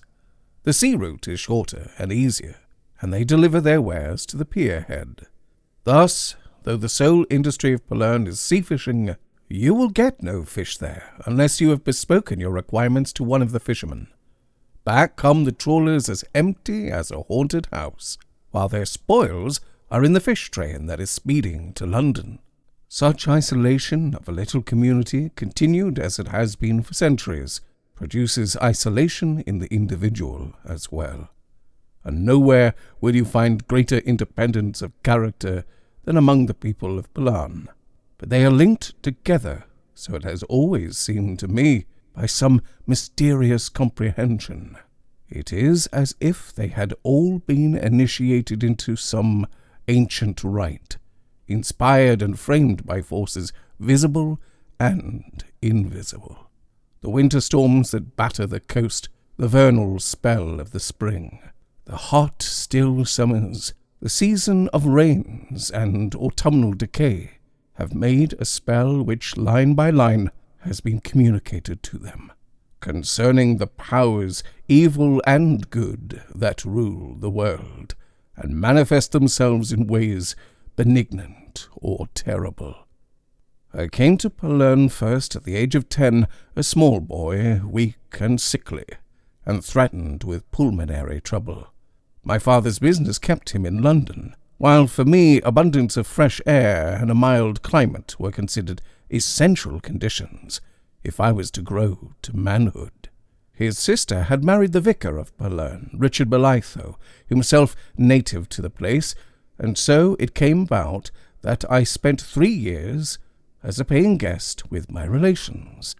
Richard Belytho owned a fine house in the place, which he inhabited in preference to the vicarage, which he let to a young artist, John Evans, on whom the spell of Poland had fallen, for from year's beginning to year's end he never let it.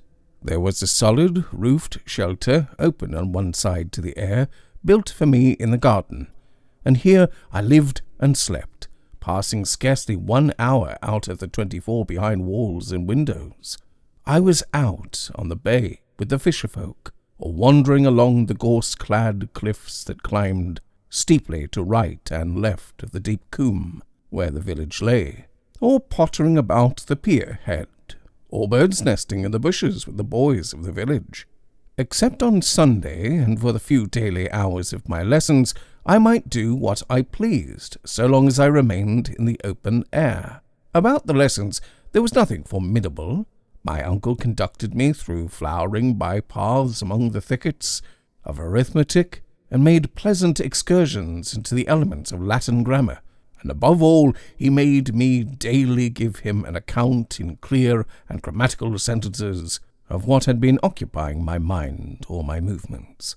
Should I select to tell him about a walk along the cliffs, my speech must be orderly, not vague slipshod notes of what I had observed. In this way, too, he trained my observation, for he would bid me tell him what flowers were in bloom, and what birds hovered fishing over the sea, or were building in the bushes. For that I owe him a perennial gratitude, for to observe and to express my thoughts in the clear spoken word became my life's profession. But far more formidable than my weekly tasks was the prescribed routine for Sunday. Some dark embers, compounded of Calvinism and mysticism, smouldered in my uncle's soul, and made it a day of terror. His sermon in the morning scorched us with a foretaste of the eternal fires reserved for unrepentant sinners. and he was hardly less terrifying at the children's service in the afternoon. Well do I remember his exposition of the doctrine of guardian angels. A child, he said, might think himself secure in such angelic care, but let him beware of committing any of those numerous offences which would cause his guardian to turn his face from him. For as sure as there were angels to protect us, there were also evil and awful presences, which were ready to pounce, and on them he dwelt with particular gusto. Well, too, do I remember in the morning sermon his commentary on the carved panels of the altar rails, to which I have already alluded. There was an angel of the Annunciation there, and an angel of the Resurrection, but not less was there the Witch of Endor, and on the fourth panel a scene that concerned me most of all. This fourth panel, he came down from the pulpit to trace its time-worn features, represented the lich gate of the churchyard of Palan itself, and indeed the resemblance when thus pointed out was remarkable. In the entry stood the figure of a robed priest holding up a cross, with which he faced a terrible creature, like a gigantic slug that reared itself up in front of him. That, so ran my uncle's interpretation, was some evil agency, such as he had spoken about to us children, of almost infinite malignity and power, which could alone be combated by firm faith and a pure heart. Below ran the legend, Negotium Perambulans in Tenebris, from the 91st Psalm. We should find it translated there, the pestilence that walketh in darkness, which but feebly rendered the Latin. It was more deadly to the soul than any pestilence that can only kill the body. It was the thing, the creature, the business that trafficked in the outer darkness. A minister of God's wrath on the unrighteous. I could see as he spoke the looks which the congregation exchanged with each other, and knew that his words were evoking a surmise, a remembrance. Nods and whispers passed between them. They understood to what he alluded, and with the inquisitiveness of boyhood I could not rest till I had wormed the story out of my friends among the fisher boys. As next morning we sat basking and naked in the sun after our bathe, one knew a bit of it, one another, but it pieced together into a truly alarming legend. In bold outline, it was as follows.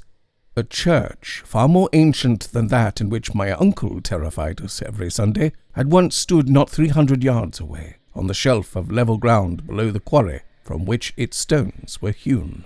The owner of the land had pulled this down, and erected for himself a house on the same site out of these materials, keeping, in a very ecstasy of wickedness, the altar, and on this he dined and played dice afterwards. But as he grew old, some black melancholy seized him, and he would have lights burning there all night, for he had deadly fear of the darkness. On one winter evening there sprang up such a gale as was never before known, which broke in the windows of the room where he had supped, and extinguished the lamps. Yells of terror brought in his servants, who found him lying on the floor with the blood streaming from his throat. As they entered, some huge black shadow seemed to move away from him, crawling across the floor and up the wall and out of the broken window. "There he lay a-dying," said the last of my informants. "and him that had been a great burly man was withered to a bag of skin, for the critter had drained all the blood from him. His last breath was a scream, and he hollered out the same words as Parson read off the screen. Negotium Perambulans in Tenebris, I suggested eagerly. Thereabouts, Latin anyhow. And after that, I asked, nobody would go near the place, and the old house rotted and fell in ruins till 3 years ago. when along comes Mr. Doolis from Penzance and built the half of it up again. And he don't care much about critters, nor about Latin neither. He takes his bottle of whiskey a day and gets drunk and lowered in the evening. I'm going home to my dinner. Whatever the authenticity of the legend, I had certainly heard the truth about Mr. Doolis from Penzance, who from that day became an object of keen curiosity on my part, the more so because the quarry house adjoined my uncle's garden. The thing that walked in the dark failed to stir my imagination, and already I was so used to sleeping alone in my shelter that the night had no terrors for me. But it would be intensely exciting to wake at some timeless hour and hear Mr. Doolis yelling, and conjecture that the thing had got him. But by degrees the whole story faded from my mind, overscored by the more vivid interests of the day, and for the last 2 years of my outdoor life in the vicarage garden, I seldom thought about Mr. Doolis, and the possible fate that might await him for his temerity in living in the place where that thing of darkness had done business. Occasionally I saw him over the garden fence, a great yellow lump of a man, with slow and staggering gait, but never did I set eyes on him outside his gate, either in the village street or down on the beach. He interfered with none, and no one interfered with him. If he wanted to run the risk of being the prey of the legendary nocturnal monster, or quietly drink himself to death, it was his affair. My uncle, so I gathered, had made several attempts to see him when first he came to live at Palan. But Mr. Doolis appeared to have no use for parsons, but said he was not at home, and never returned the call. After 3 years of sun, wind, and rain, I had completely outgrown my early symptoms, and had become a tough, strapping youngster of 13. I was sent to Eton and Cambridge, and in due course ate my dinners and became a barrister. In 20 years from that time, I was earning a yearly income of 5 figures, and had already laid by in sound securities a sum that brought me dividends which would, for one of my simple tastes and frugal habits, supply me with all the material comforts I needed on this side of the grave. The great prizes of my profession were already within my reach, but I had no ambition beckoning me on, nor did I want a wife and children, being, I suppose, a natural celibate.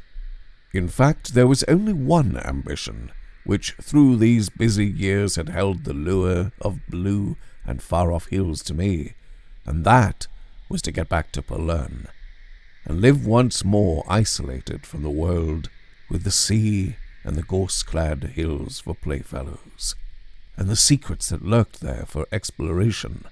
The spell of it had been woven about my heart, and I can truly say that there had hardly passed a day in all those years in which the thought of it and the desire for it had been wholly absent from my mind.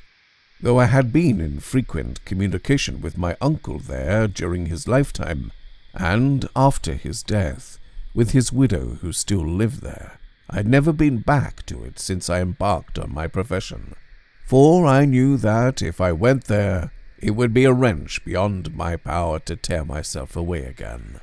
But I had made up my mind that when once I had provided for my own independence, I would go back there, not to leave it again.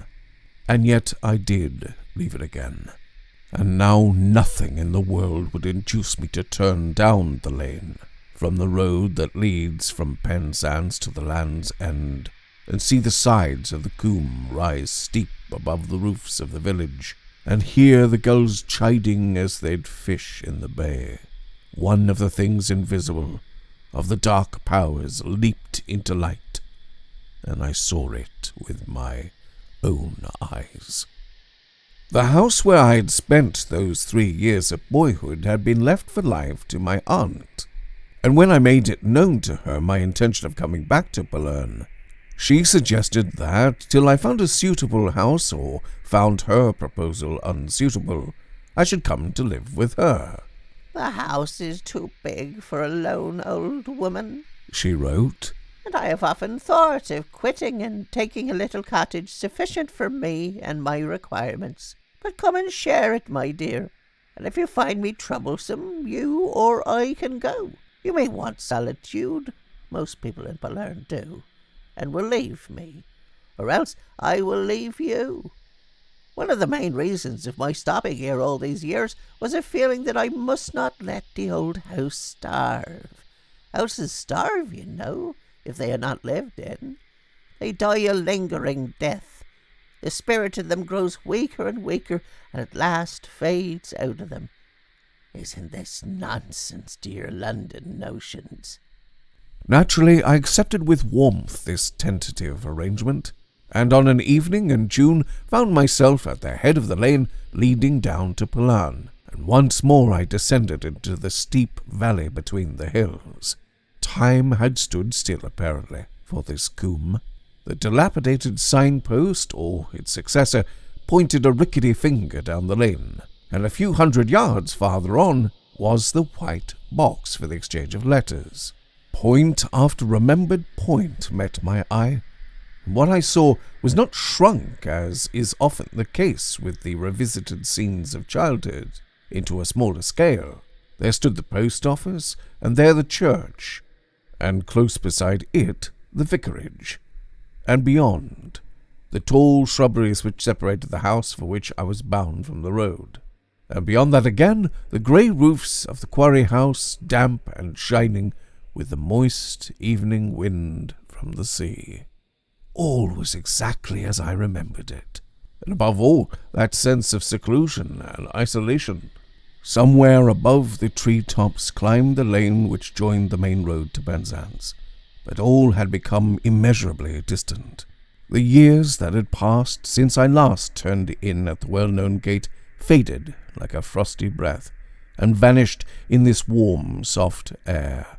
There were law courts somewhere in my memory's dull book which, if I cared to turn the pages, would tell me that I had made a name and a great income there. But the dull book was closed now, for I was back in Pallern, and the spell was woven around me again.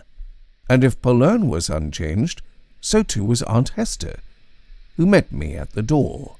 Dainty and china white she had always been, and the years had not aged but only refined her. As we sat and talked after dinner, she spoke of all that had happened in Pallern in that score of years, and yet somehow the changes of which she spoke seemed but to confirm the immutability of it all. As the recollection of names came back to me, I asked her about the quarry house and Mr. Doolis, and her face gloomed a little, as with the shadow of a cloud on a spring day. "Yes, Mr. Doolis," she said. "Poor Mr. Doolis. How well I remember him, though it must be 10 years and more since he died. I never wrote to you about it, for it was all very dreadful, my dear, and I did not want to darken your memories of Pallern. Your uncle always thought that something of the sort might happen if he went on in his wicked, drunken ways, and worse than that. And though nobody knew exactly what took place, it was the sort of thing that might have been anticipated." "But what more or less happened, Aunt Lester?" I asked. "Well, of course I can't tell you everything, for no one knew it. But he was a very sinful man, and the scandal about him at Newlyn was shocking. And then he lived, too, in the quarry house. I wonder if by chance you remember a sermon of your uncle's when he got out of the pulpit and explained that panel in the altar rails, the one, I mean, with the horrible creature rearing itself up outside the lich gate." "Yes, I remember it perfectly," said I. "Ah, it made an impression on you, I suppose, and so it did on all who heard him, and that impression got stamped and branded on all of us when the catastrophe occurred. Somehow Mr. Doolis got to hear about your uncle's sermon, and in some drunken fit he broke into the church and smashed the panel to atoms. He seems to have thought that there was some magic in it, and that if he destroyed that, he would get rid of a terrible fate that was threatening him. For I must tell you that before he committed that dreadful sacrilege, he had been a haunted man. He hated and feared darkness, for he thought that the creature on the panel was on his track, but that as long as he kept lights burning, it could not touch him. But the panel, to his disordered mind, was the root of his terror, and so, as I said, he broke into the church and attempted, you will see why I said attempted, to destroy it. It certainly was found in splinters next morning when your uncle went into church for matins, and knowing Mr. Doolis's fear of the panel, he went across to the quarry house afterwards and taxed him with its destruction. The man never denied it. He boasted of what he had done. There he sat, though it was early morning, drinking his whiskey. "I've settled your thing for you," he said, "and your sermon too. A fig for such superstitions." Your uncle left him without answering his blasphemy, meaning to go straight into Penzance and give information to the police about this outrage to the church. But on his way back from the quarry house, he went into the church again, in order to be able to give details about the damage. And there, in the screen, was the panel, untouched and uninjured. And yet he had himself seen it smashed. And Mr. Doolis had confessed that the destruction of it was his work. But there it was, and whether the power of God had mended it, or some other power, who knows? This was Pallern indeed, and it was the spirit of Pallern that made me accept all Aunt Hester was telling me as attested fact. It had happened like that, she went on in her quiet voice. Your uncle recognized that some power beyond police was at work, and he did not go to Penzance to give informations about the outrage, for the evidence of it had vanished. A sudden spate of skepticism swept over me.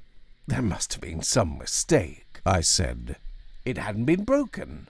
She smiled. Yes, my dear, but you have been in London so long, she said. Let me anyhow tell you the rest of my story.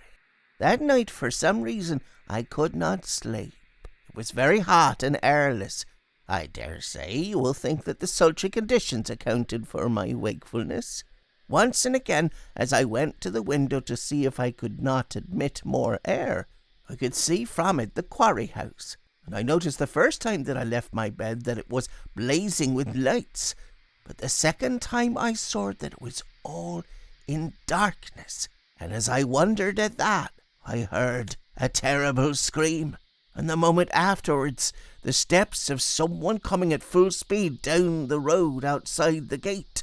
He yelled as he ran. "Light, light," he called out. "Give me light, or it will catch me." It was very terrible to hear that, and I went to rouse my husband, who was sleeping in the dressing-room across the passage. He wasted no time, but by now the whole village was aroused by the screams, and when he got down to the pier, he found that all was over. The tide was low, and on the rocks at its foot was lying the body of Mr. Doolis. He must have cut some artery when he fell on those sharp edges of stone, for he had bled to death, they thought. And though he was a big burly man, his corpse was but skin and bones. Yet there was no pool of blood round him, such as you would have expected, just skin and bones, as if every drop of blood in his body had been sucked out of him. She leaned forward. You and I, my dear, know what happened, she said, or at least can guess. God has his instruments of vengeance on those who bring wickedness into places that have been holy. Dark and mysterious are his ways.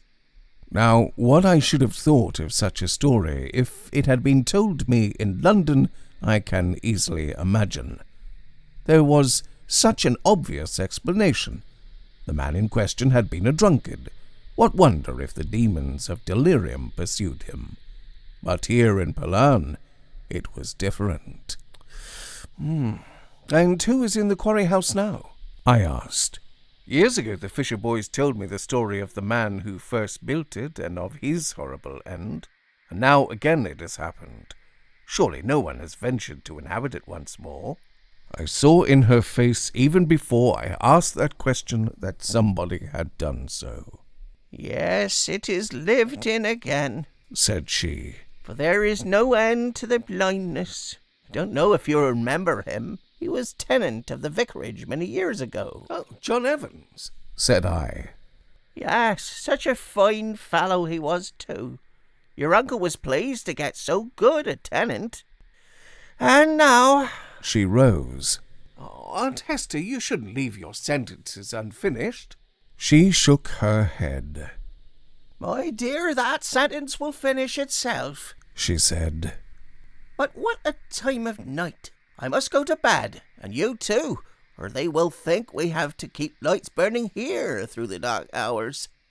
Before getting into bed, I drew my curtains wide and opened all the windows to the warm tide of the sea air that flowed softly in. Looking out into the garden, I could see in the moonlight the roof of the shelter in which, for 3 years, I had lived, gleaming with dew. That, as much as anything, brought back the old days to which I had now returned, and they seemed of one piece with the present, as if no gap of more than 20 years sundered them. The two flowed into one like globules of mercury uniting into a softly shining globe of mysterious lights and reflections. Then, raising my eyes a little, I saw against the black hillside the windows of the quarry house still alight. Morning, as is so often the case, brought no shattering of my illusion. As I began to regain consciousness, I fancied that I was a boy again, waking up in the shelter in the garden, and though, as I grew more widely awake, I smiled at the impression, that on which it was based I found to be indeed true. It was sufficient now, as then, to be here, to wander again on the cliffs, and hear the popping of the ripened seed pods on the gorse bushes, to stray along the shore to the bathing cove, to float and drift and swim in the warm tide, and bask on the sand, and watch the gulls fishing, to lounge on the pier head with the fisherfolk, to see in their eyes and hear in their quiet speech the evidence of secret things not so much known to them as part of their instincts and their very being. There were powers and presences about me. The white poplars that stood by the stream that babbled down the valley knew of them, and showed a glimpse of their knowledge sometimes, like the gleam of their white underleaves. The very cobbles that paved the street were soaked in it. All that I wanted was to lie there and grow soaked in it too. Unconsciously, as a boy, I had done that, but now the process must be conscious. I must know what stir of forces, fruitful and mysterious, seethed along the hillside at noon, and sparkled at night on the sea. They could be known, they could even be controlled by those who were masters of the spell, but never could they be spoken of, for they were dwellers in the innermost, grafted into the eternal life of the world. There were dark secrets as well as these clear, kindly powers, and to these, no doubt, belonged the Negotium Perambulans in Tenebris, which, though of deadly malignity, might be regarded not only as evil, but as the avenger of sacrilegious and impious deeds. All this was part of the spell of Perlern, of which the seeds had long lain dormant in me. Now they were sprouting, and who knew what strange flowers would unfold on their stems? It was not long before I came across John Evans. One morning, as I lay on the beach, there came shambling across the sand a man stout and middle-aged, with the face of silliness. He paused as he drew near, and regarded me from narrow eyes. "Why, you're the little chap that used to live in the parson's garden," he said. "Don't you recognize me?" I saw who it was when he spoke. His voice, I think, instructed me, and recognizing it, I could see the features of the strong, alert young man in this gross caricature. "Yes, you're John Evans," I said. "You used to be very kind to me. You used to draw pictures for me." "So I did, and I'll draw you some more. Been bathing? That's a risky performance. You never know what lives in the sea, or what lives on the land for that matter. Not that I hate them. I stick to work and whiskey. God, I've learned to paint since I saw you, and drink too, for that matter. I live in the quarry house, you know, and it's a powerful thirsty place. Come and have a look at my things if you're passing. Staying with your aunt, are you? I could do a wonderful portrait of her. Interesting face. She knows a lot. People who live in Pollern get to know a lot. Though I don't take much stock in that sort of knowledge myself." I do not know when I have been at once so repelled and interested. Behind the mere grossness of his face there lurked something which, while it appalled, yet fascinated me. His thick, lisping speech had the same quality, and his paintings, what would they be like? "I was just going home," I said. "I'll gladly come in, if you'll allow me." He took me through the untended and overgrown garden into the house which I had never yet entered.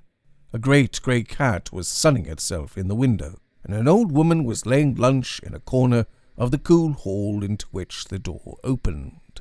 It was built of stone, and the carved mouldings let into the walls, the fragments of gargoyles and sculpted images, bore testimony to the truth of its having been built out of the demolished church. In one corner was an oblong and carved wooden table littered with a painter's apparatus, and stacks of canvases leaned against the walls.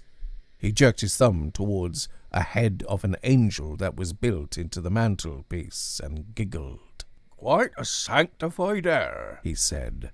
"So we tone it down for the purposes of ordinary life by a different sort of art. Have a drink? No? Well, turn over some of my pictures while I put myself to rights." He was justified in his own estimate of his skill. He could paint, and apparently he could paint anything. But never have I seen pictures so inexplicably hellish. There were exquisite studies of trees, and you knew that something lurked in the flickering shadows. There was a drawing of his cat sunning itself in the window, even as I had just now seen it, and yet it was no cat, but some beast of awful malignity. There was a boy stretched naked on the sands, not human, but some evil thing which had come out of the sea. Above all, there were pictures of his garden overgrown and jungle-like, and you knew that in the bushes were presences ready to spring out on you. "Well, do you like my style?" he said as he came up, glass in hand. The tumbler of spirits that he held had not been diluted. "I try to paint the essence of what I see, not the mere husk and scale of it, but its nature, where it comes from and what gave it birth. There's much in common between a cat and a fuchsia bush if you look at them closely enough. Everything came out of the slime of the pet, and it's all going back there. I should like to do a picture of you some day. I'd hold the mirror up to nature, as the old lunatic said." After this first meeting, I saw him occasionally throughout the months of that wonderful summer. Often he kept to his house and to his painting for days altogether, and then perhaps some evening I would find him lounging on the pier, always alone, and every time we met thus the repulsion and interest grew, for every time he seemed to have gone farther along a path of secret knowledge, towards some evil shrine where complete initiation awaited him, and then, suddenly, the end came. I met him thus one evening on the cliffs while the October sunset still burned in the sky, but over it with amazing rapidity there spread from the west a great blackness of cloud, such as I have never seen for denseness. The light was sucked from the sky and dusk fell in ever thicker layers. He suddenly became conscious of this. "I must get back as quick as I can," he said. "It'll be dark in a few minutes, and my servant is out. The lamps will not be lit."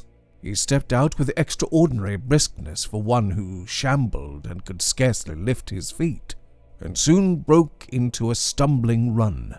In the gathering darkness I could see that his face was moist with dew of some unspoken terror. "You must come with me," he panted. "For so we shall get the lights burning the sooner. I cannot do without light." I had to exert myself to the full to keep up with him, for terror winged him, and even so I fell behind, so that when I came to the garden gate, he was already halfway up the path to the house. I saw him enter, leaving the door wide, and found him fumbling with matches, but his hand so trembled that he could not transfer the light to the wick of the lamp. "But what's the hurry about?" I asked.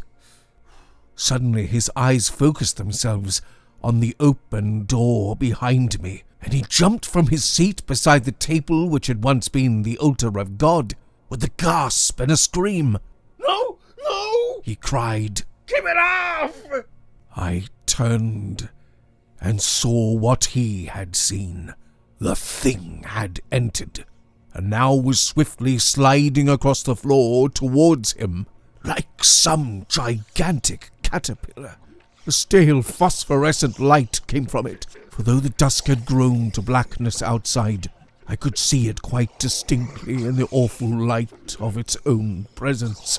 From it too there came an odour of corruption and decay, as from slime that had long lain below water. It seemed to have no head, but on the front of it was an orifice of puckered skin, which opened and shut and slavered at the edges. It was hairless and slug-like in shape and in texture. As it advanced, its forepart reared itself from the ground like a snake about to strike, and fastened on him. At that sight, and with the yells of his agony in my ears, the panic which had struck me relaxed into a hopeless courage, and with palsied, impotent hands I tried to lay hold of the thing, but I could not. Though some material was there, it was impossible to grasp it. My hands sunk in it as in thick mud.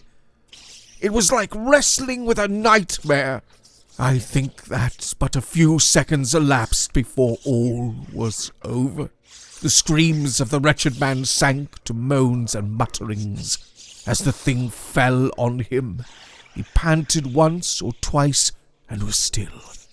For a moment longer there came gurglings and sucking noises, and then it slid out even as it had entered. I lit the lamp which he had fumbled with, and there on the floor he lay, no more than a rind of skin in loose folds over projecting bones.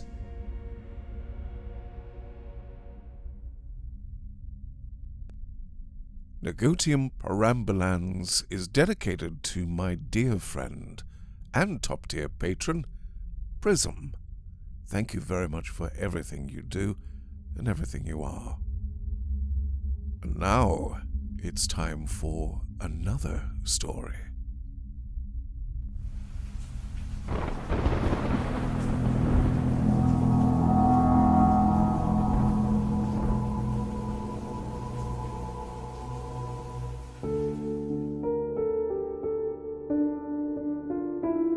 A Tale of an Empty House by E.F. Benson. Read for you today by Hugh Carr.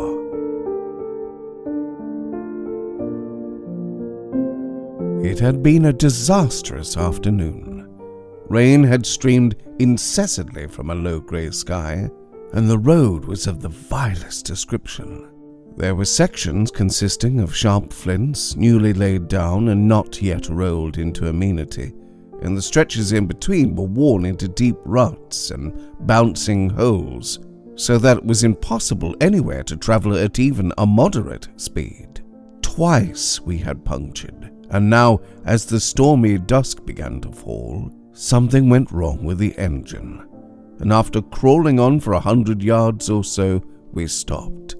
My driver, after a short investigation, told me that there was a half-hour's tinkering to be done, and after that we might, with luck, trundle along in a leisurely manner and hope eventually to arrive at Crowthorpe, which was the proposed destination. We had come when this stoppage occurred to a crossroad. Through the driving rain I could see on the right a great church, and in front a huddle of houses. A consultation of the map seemed to indicate that this was the village of Riddington. The guidebook added the information that Riddington possessed an hotel, and the signpost at the corner endorsed them both.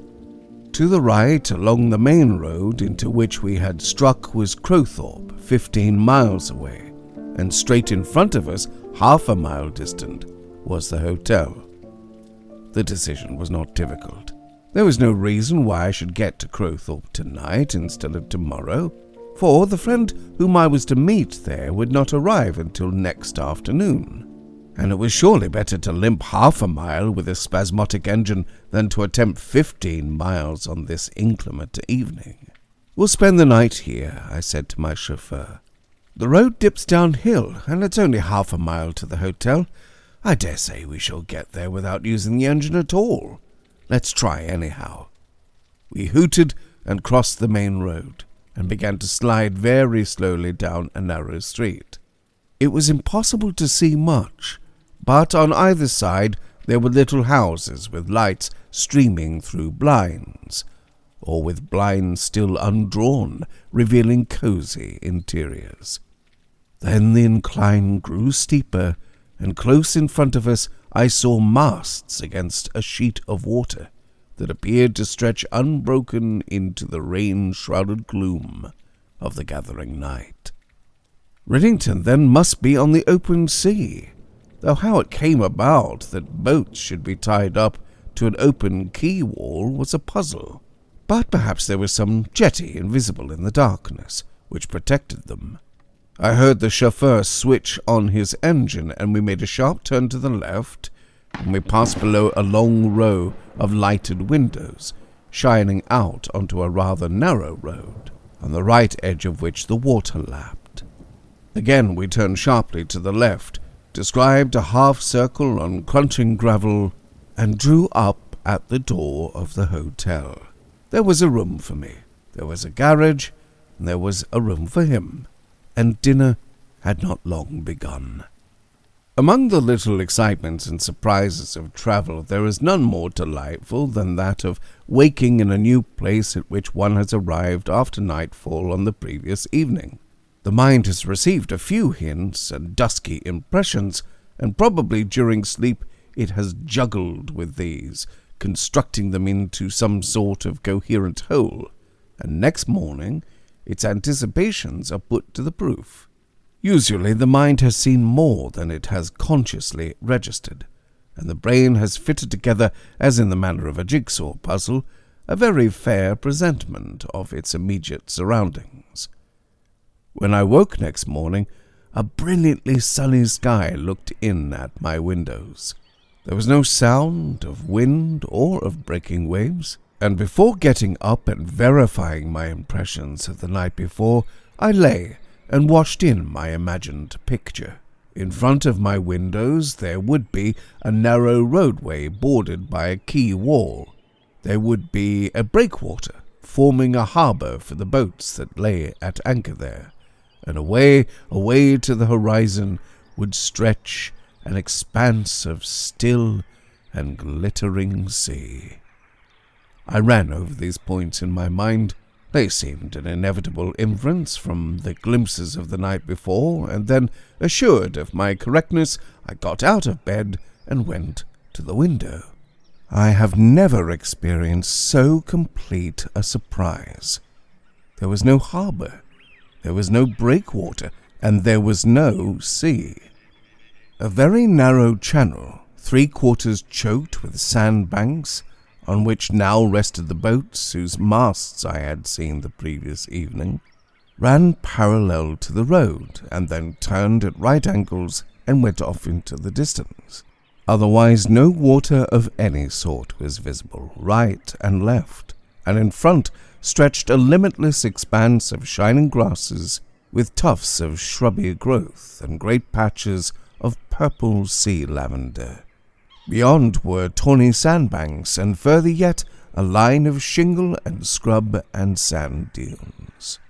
But the sea, which I had expected to fill the whole circle of the visible world till it met the sky on the horizon, had totally disappeared. After the first surprise at this colossal conjuring trick was over, I dressed quickly in order to ascertain from local authorities how it was done. Unless some hallucination had poisoned my perceptive faculties, there must be an explanation of this total disappearance, alternatively of sea and land, and the key, when supplied, was simple enough. That line of shingle and scrub and sand dunes on the horizon was a peninsula running for 4 or 5 miles parallel with the land, forming the true beach, and it enclosed this vast basin of sandbanks and mudbanks and level lavender-covered marsh, which was submerged at high tide and made an estuary. At low tide it was altogether empty, but for the stream that struggled out through various channels to the mouth of it, 2 miles away to the left, and there was easy passage across it for a man who carried his shoes and stockings to the far sand dunes and beaches which terminated at Riddington Point, while at high tide you could sail out from the quay just in front of the hotel and be landed there. The tide would be out of the estuary for 5 or 6 hours yet. I could spend the morning on the beach, or taking my lunch, walk out to the point and be back before the returning waters rendered the channel impassable. There was good bathing on the beach, and there was a colony of terns who nested there. Already, as I ate my breakfast at a table in the window overlooking the marsh, the spell and attraction of it had begun to work. It was so immense and so empty. It had the allure of the desert about it, with none of the desert's intolerable monotony. For companies of chiding gulls hovered over it, and I could hear the pipe of redshank and the babble of curlews. I was due to meet Jack Granger in Crowthorpe that evening, but if I went, I knew that I should persuade him to come back to Riddington. And from my knowledge of him, I was aware that he would feel the spell of the place not less potent than I. So, having ascertained that there was a room for him here, I wrote with a note saying that I had found the most amazing place in the world, and told my chauffeur to take the car into Crowthorpe to meet the train that afternoon and bring him here. And with a perfectly clear conscience, I set off with a towel and a packet of lunch in my pocket to explore vaguely and goallessly that beckoning immensity of lavender-covered, bird-haunted expanse. My way, as pointed out to me, led first along a sea bank which defended the drained pasture land on the right of it from the high tides, and at the corner of that I struck into the basin of the estuary, a contour line of jetsam, withered grass, strands of seaweed, and the bleached shells of little crabs showed where the last tide had reached its height, and inside it the marsh growth was still wet. Then came a stretch of mud and pebbles, and presently I was wading through the stream that flowed down to the sea. Beyond that were banks of ribbed sand swept by the incoming tides, and soon I regained the wide green marshes on the further side, beyond which was the bar of shingle that fringed the sea. I paused as I reshot myself. There was not a sign of any living human being within sight, but never have I found myself in so exhilarating a solitude. Right and left were spread the lawns of sea lavender, starred with pink tufts of thrift and thickets of swader bushes. Here and there were pools left in depressions of the ground by the retreated tide, and here were patches of smooth black mud, out of which grew, like little spikes of milky green asparagus, a crop of glasswort. And all these happy vegetables flourished in sunshine or rain, or the salt of the flooded tides with impartial amphibiousness. Overhead was the immense arc of the sky, across which flew now a flight of duck, hurrying with necks outstretched, and now a lonely black-backed gull flapping his ponderous way seawards. Curlews were bubbling, and redshank and ringed plover fluting, and now, as I trudged up the shingle bank, at the bottom of which the marsh came to an end, the sea, blue and waveless, lay stretched and sleeping, bordered by a strip of sand on which far off a mirage hovered. But from end to end of it, as far as I could see, there was no sign of human presence. I bathed and basked on the hot beach, walked along for half a mile, and then struck bank across the shingle into the marsh. And then, with a pang of disappointment, I saw the first evidence of the intrusion of man into this paradise of solitude. For, on a stony spit of ground that ran like some great rib into the amphibious meadows, there stood a small square house built of brick, with a tall flagstaff set up in front of it. It had not caught my eye before, and it seemed an unwarrantable invasion of the emptiness, but perhaps it was not so gross an infringement of it as it appeared, for it wore an indefinable look of desertion, as if man had attempted to domesticate himself here and had failed. As I approached it, this impression increased, for the chimney was smokeless, and the closed windows were dim with the film of salt air, and the threshold of the closed door was patched with lichen and strewn with debris of withered grasses. I walked twice round it, decided it was certainly uninhabited, and finally, leaning against the sun-baked wall, ate my lunch. The glitter and heat of the day were at their height. Warmed and exercised and invigorated by my bathe, I felt strung to the supreme pitch of physical well-being, and my mind, quite vacant except for these felicitous impressions, followed the example of my body, and basked in an unclouded content.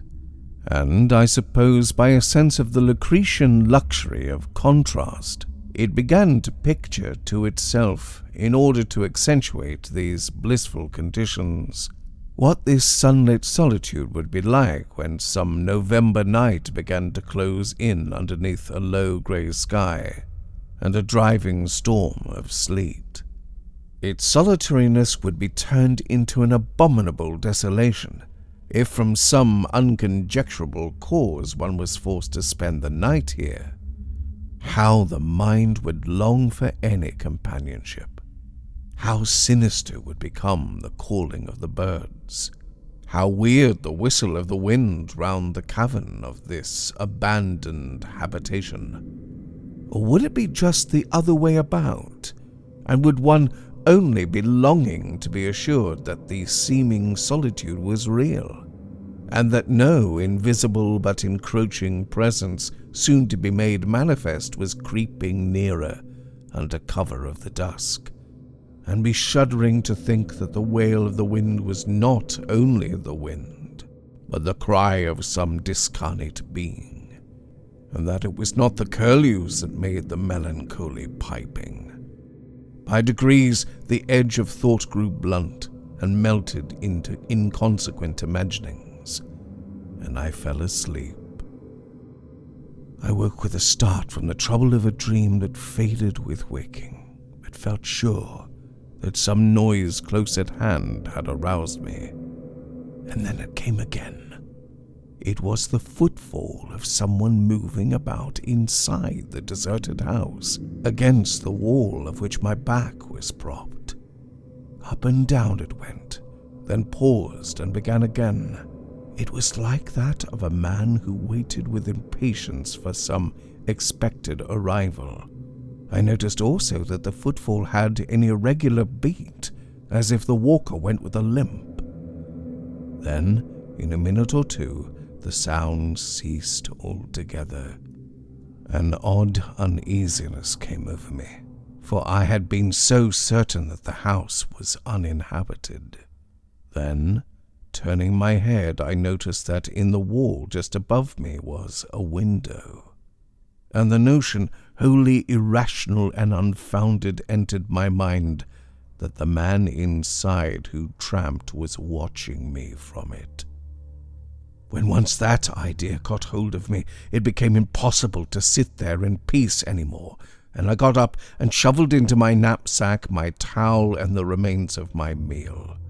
I walked a little further down the spit of land which ran out into the marsh and, turning, looked at the house again. And again to my eyes it seemed absolutely deserted. But after all, it was no concern of mine, and I proceeded on my walk, determined to inquire casually on my return to the hotel who it was that lived in so hermetical a place, and for the present dismiss the matter from my mind. It was some 3 hours later that I found myself opposite the house again, after a long wandering walk. I saw that by making an only slightly longer detour, I could pass close to the house again, and I knew that the sound of those footsteps within it had raised in me a curiosity that I wanted to satisfy. And then, even as I paused, I saw that a man was standing by the door. How he came there, I had no idea, for the moment before he had not been there, and he must have come out of the house. He was looking down the path that led through the marsh, shielding his eyes against the sun, and presently he took a step or two forward, and he dragged his left leg as he walked, limping heavily. It was his step, then, which I had heard within, and any mystery about the matter was of my own making. I therefore took the shorter path, and got back to the hotel to find that Jack Grainer had just arrived. We went out again in the gleam of the sunset, and watched the tide sweeping in and pouring up the dikes, until again the great conjuring trick was accomplished, and the stretch of marsh with its fields of sea lavender was a sheet of shining water. Far away across it stood the house by which I had lunched, and just as we turned, Jack pointed to it. "That's a queer place for a house," he said. "I suppose no one lives there." "Yes, a lame man," said I. "I saw him today. I'm going to ask the hotel porter who he is." The result of this inquiry was unexpected. "No, the house has been uninhabited several years," he said. "It used to be a watch house from which the Coast Guard signaled if there was a ship in distress, and the lifeboat went out from here. But now the lifeboat and the Coast Guards are at the end of the point." "Then who was the lame man I saw walking about there and heard inside the house?" I asked. He looked at me, I thought, queerly. "I don't know who that could be," he said. "There's no lame man about here to my knowledge." The effect on Jack of the marshes and their gorgeous emptiness, of the sun and the sea, was precisely what I had anticipated. He vowed that any day spent anywhere than on these beaches and fields of sea lavender was a day wasted, and proposed that the tour, of which the main object had originally been the golf links of Norfolk, should for the present be cancelled. In particular, it was the birds of this long solitary headland that enchanted him. "After all, we can play golf anywhere," he said. "There's an oyster catcher scolding, do you hear? How silly to whack a little white ball. Ringed plover, but what's that calling as well? When you can spend the day like this. Oh, don't let us go and bathe yet. I want to wander along the edge of the marsh. Ha! There's a company of turnstones. They make a noise like the drawing of a cork. There they are, those little chaps with chestnut-coloured patches.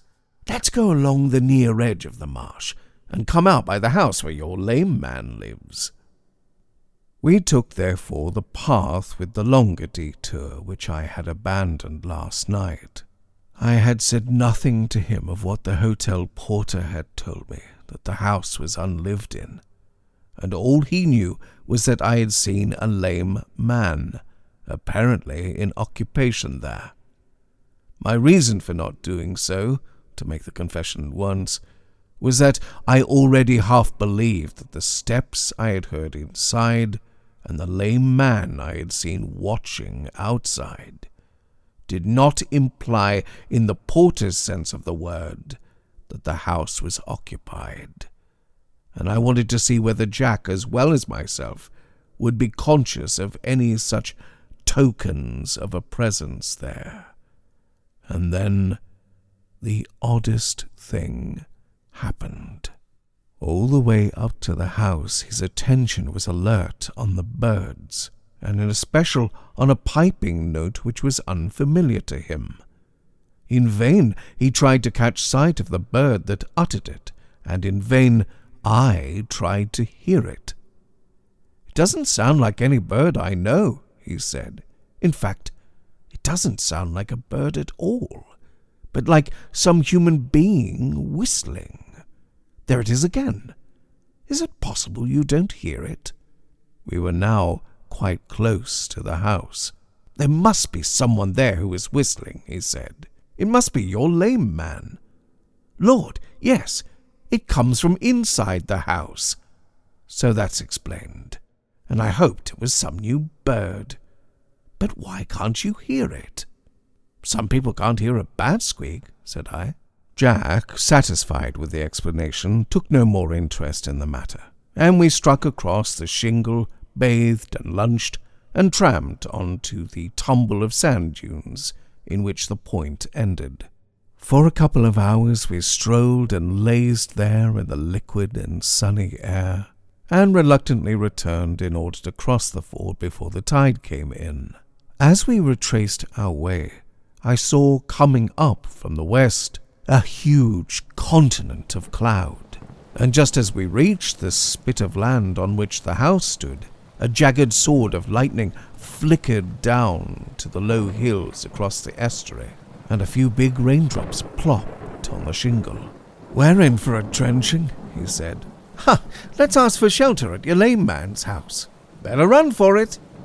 Already the big drops were falling thickly, and we scuttered across the 100 yards that lay between us and the house, and came to the door just as the sluices of heaven were pulled wide.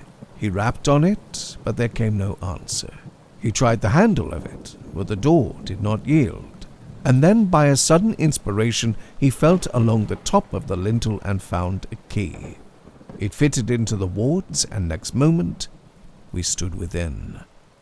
We found ourselves in a slip of a passage, at the end of which went up the staircase to the floor above. On each side of it was a room, one a kitchen, the other a living room, but in neither was there any stick of furniture. Discolored paper was peeling off the walls. The windows were thick with spidery weavings, the air heavy with unventilated damp. "Your lame man dispenses with the necessities as well as the luxuries of life," said Jack. "A Spartan fellow." We were standing in the kitchen. Outside, the hiss of the rain had grown to a roar, and the bleared window was suddenly lit up with a flare of lightning. A crack of thunder answered it, and in the silence that followed, there came from just outside, audible now to me, the sound of a piping whistle. Immediately afterwards I heard the door by which we had just entered violently banged, and I remembered that I had left it open. His eyes met mine. "But there's no breath of wind," I said. "What made it bang like that?" "And that was no bird that whistle," said he. "There was a shuffle in the passage outside of a limping step. I could hear the drag of a man's lame foot along the boards." "He has come in," said Jack. Yes, he had come in. And who had come in? At that moment, not fright, but fear, which is a very different matter, closed in on me. Fright, as I understand it, is an emotion. Startling, but not unnerving, you may, under the finger of fright, spring aside. You may scream, you may shout. You have the command of your muscles, but as that limping step moved down the passage, I felt fear. The hand of the nightmare that, as it clutches, paralyzes and inhibits not action only, but thought. I waited, frozen and speechless, for what should happen next. Exactly opposite the open door of the kitchen in which we stood, the step stopped, and then, soundlessly and invisibly, the presence that had made itself manifest to the outward ear entered. Suddenly I heard Jack's breath rattle in his throat. "Oh my God!" he cried in a voice hoarse and strangled, and he threw his left arm across his face as if defending himself, and his right arm, shooting out, seemed to hit at something which I could not see, and his fingers crooked themselves as if clutching at that which had evaded his blow. His body was bent back as if resisting some invisible pressure, then lunging forward again, and I heard the noise of a resisting joint and saw on his throat the shadow, or so it seemed, of a clutching hand. At that, some power of movement came back to me, and I remember hurling myself at the empty space between him and me, and felt under my grip the shape of a shoulder, and heard on the boards of the floor the slip and scoop of a foot. Something invisible, now a shoulder, now an arm, struggled in my grasp, and I heard a panting respiration that was not Jack's nor mine. And now and then in my face I felt a hot breath that stank of corruption and decay. And all the time this physical contention was symbolical only. What he and I wrestled with was not a thing of flesh and blood, but some awful spiritual presence. And then there was nothing.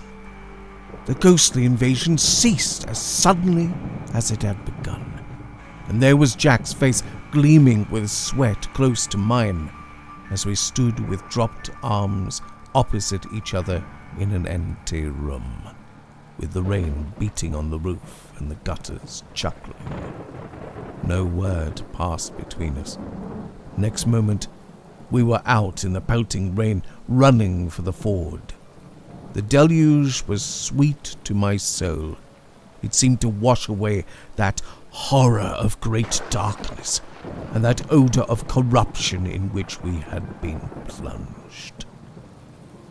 Now, I have no certain explanation to give of the experience which has here been shortly recounted, and the reader may or may not connect with it a story that I heard a week or two later on my return to London.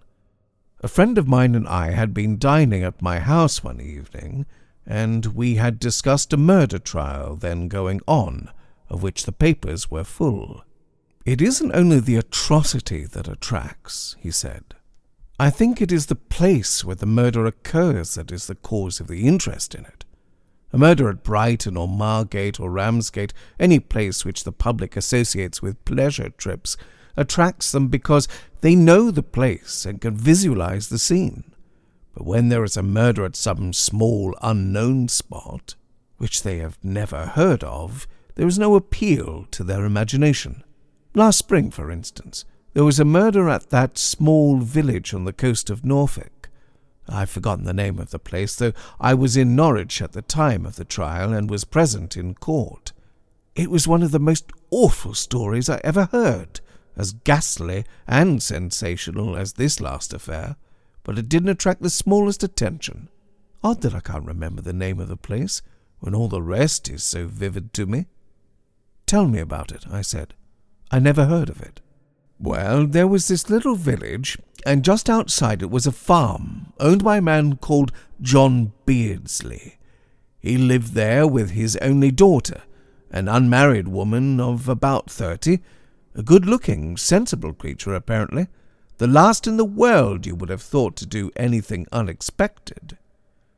There worked at the farm as a day labourer a young fellow called Alfred Malden, who, in the trial of which I am speaking, was the prisoner.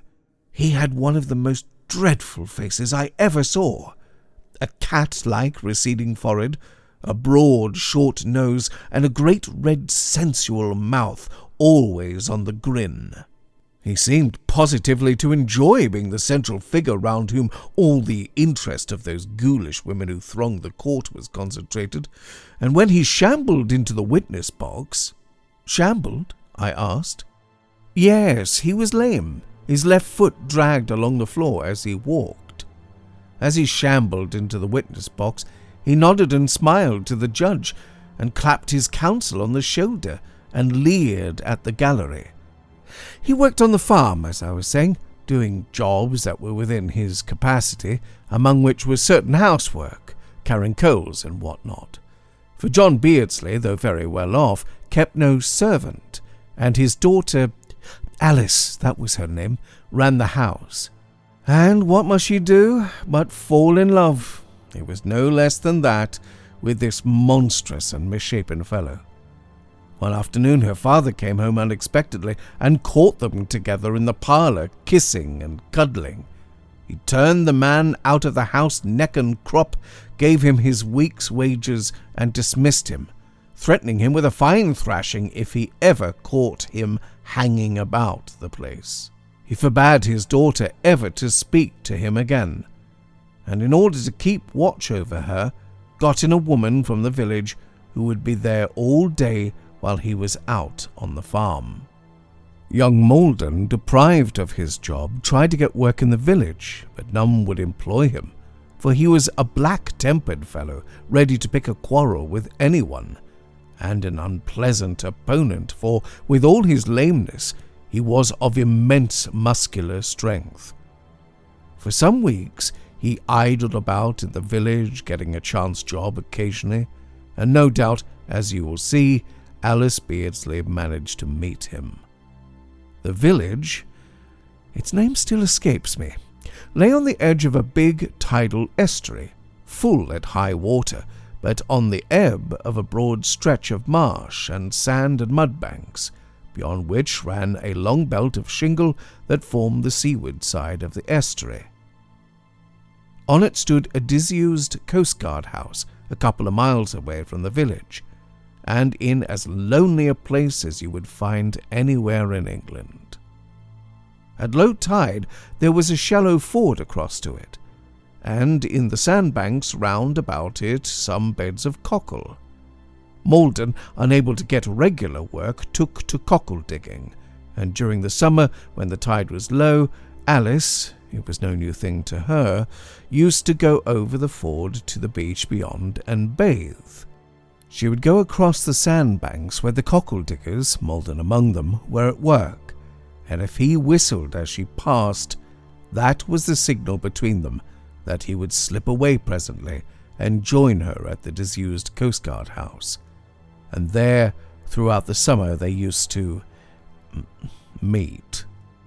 As the weeks went on, her father saw the change that was coming in her, and suspecting the cause, often left his work and, hidden behind some sea bank, used to watch her. One day he saw her cross the ford, and soon after she had passed he saw Malden, recognizable from a long way off by his dragging leg, follow her. He went up the path to the Coast Guard house and entered. At that, John Beardsley crossed the ford and, hiding in the bushes near the house, saw Alice coming back from her bathe. The house was off the direct path to the ford, but she went round that way, and the door was opened to her and closed behind her. He found them together, and mad with rage attacked the man. They fought, and Molden got him down, and then and there in front of his daughter strangled him. The girl went off her head, and is in the asylum at Norwich now. She sits all day by the window, whistling. The man was hanged. Was Riddington the name of the village? I asked. Yes, Riddington, of course, he said. I can't think how I forgot it.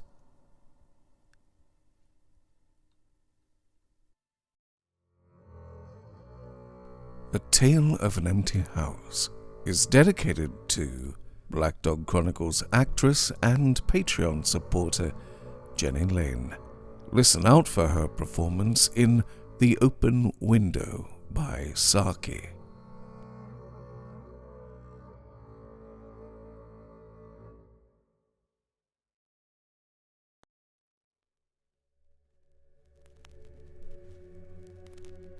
Through by E.F. Benson. Read for you today by Hugh Carr.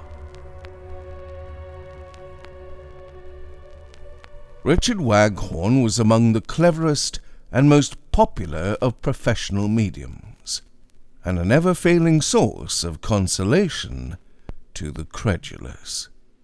That there was fraud, downright, unadulterated fraud, mixed up with his remarkable manifestations would be impossible to deny. But it would have been futile not to admit that these manifestations were not wholly fraudulent. He had, to an extraordinary degree, that rare and inexplicable gift of tapping, so to speak, not only the surface consciousness of those who consulted him, but in favorable circumstances their inner or subliminal selves, so that it frequently happened that he could speak to an inquirer of something he had completely forgotten, which subsequent investigation proved to be authentic. So much was perfectly genuine, but he gave, as it were, a false frame to it all, by the manner in which he presented these phenomena. He pretended at his seances to go into a trance, during which he was controlled sometimes by the spirit of an ancient Egyptian priest who gave news to the inquirer about some dead friend or relative, sometimes more directly by that dead friend or relative who spoke through him.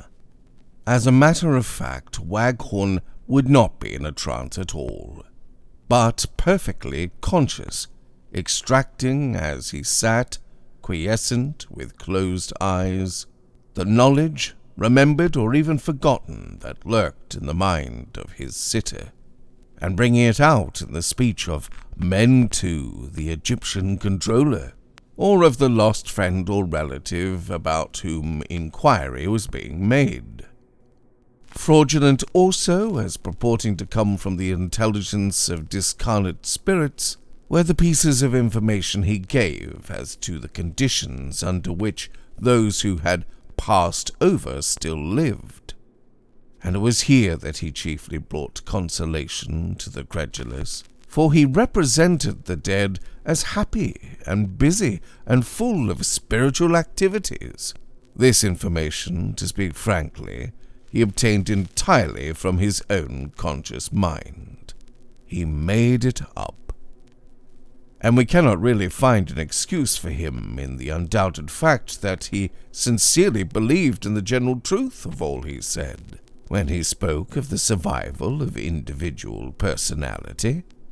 Finally, deeply dyed with fraud, and that in crude, garish colors, were the spirit wrappings, the playing of musical boxes, the appearance of materialized spirits, the smell of incense that heralded Cardinal Newman, all that bag of conjuring tricks, in fact, which disgraces and makes a laughing-stock of the impostors who profess to be able to bring the seen world into connection with the unseen world. But, to do Waghorn justice, he did not often employ those crude contrivances, for his telepathic and thought-reading gifts were far more convincing to his sitters. Occasionally, however, his powers in this line used to fail him, and then, it must be confessed, he presented his Egyptian control with every trapping and circumstance of degrading device. Such was the general scheme of procedure when Richard Waghorn, with his sister as accomplice in case mechanical tricks were necessary, undertook to reveal the spirit world to the material world. They were a pleasant, handsome pair of young people, gifted with a manner that, if anything, disarmed suspicion too much, and while futile old gentlemen found it quite agreeable to sit in the dark holding Julia's firm, cool hand, similarly constituted old ladies were the recipients of thrilling emotions when they held Richard's, the touch of which they declared was strangely electric. There they sat, while Richard, breathing deeply and moaning in his simulated trance, was the mouthpiece of Mentu, and told them things which, but for his indubitable gift of thought-reading, it was impossible for him to know. Or, if the power was not coming through properly, they listened, hardly less thrilled, to spirit rappings, and musical boxes, and unverifiable information about the conditions of life where the mortal coil hampers no longer.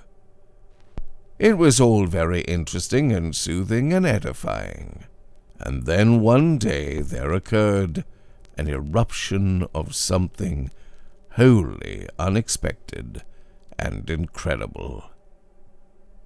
Brother and sister were dining quietly after a busy but unsatisfactory day, when the tinkling summons came from the telephone, and Richard found that a loud voice belonging, so it said, to Mrs. Gardner wanted to arrange a sitting alone for next day. No address is given, but he made an appointment for 2:30, and without much enthusiasm went back to his dinner. "A stranger," he said to his sister, "with no address and no reference or introduction. I hope I shall be in better form tomorrow. There was nothing but rappings and music today.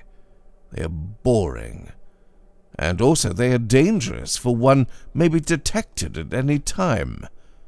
And I got an infernal blow on my knuckles from that new electric tapper." Julia laughed.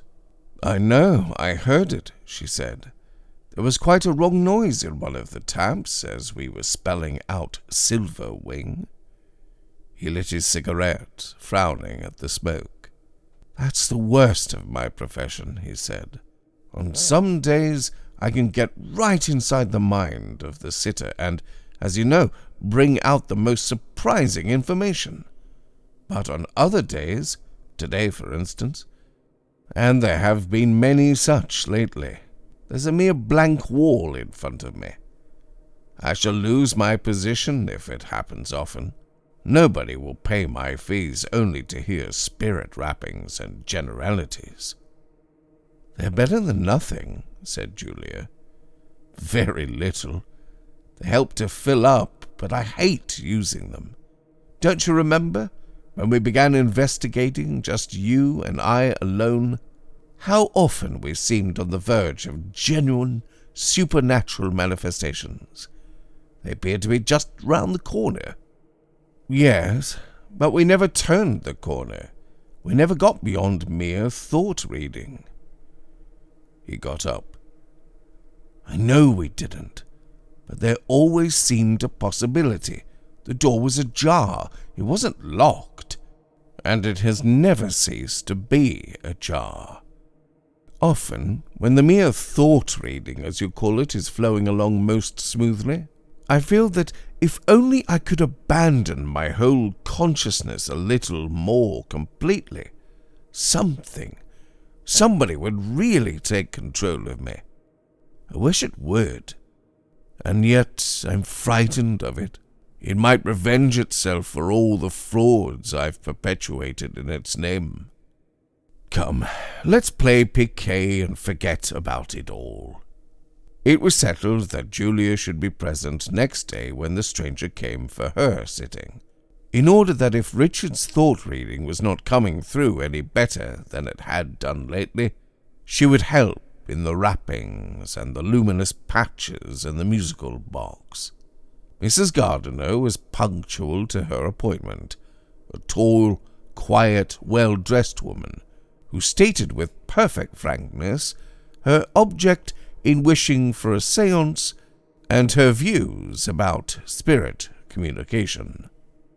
I should immensely like to believe in spirit communication, she said, such as I am told you are capable of producing, but at present I don't. It is important that the atmosphere should not be one of hostility, said Waghorn in his dreamy professional manner. I bring no hostility, she said. I am in a state, shall we say, of benevolent neutrality, unless, and she smiled in a charming manner, unless benevolent neutrality has come to mean malevolent hostility. That, I assure you, is not the case with me. I want to believe. She paused a moment. And may I say this without offence? She asked. May I tell you that spirit rappings and curious lights and sounds of music do not interest me in the least? They were already seated in the room where the séance was to be held. The windows were thickly curtained. There was only a glimmer of light from the red lamp, and even this the spirits would very likely desire to have extinguished. If this visitor took no interest in such things, Waghorn felt that he and his sister had wasted their time in adjusting the electric hammer, made to rap by the pressure of the foot on a switch concealed in the thick rug underneath the table, behind the sliding panel, in stringing across the ceiling the invisible wires on which the luminous globes ran, and in making ready all the auxiliary paraphernalia in case the genuine telepathy was not on tap. So, with voice dreamier than before, and with slower utterance as he was supposed to be beginning to sink into trance, he just said, I cannot foretell the manner in which they may choose to make their presence known.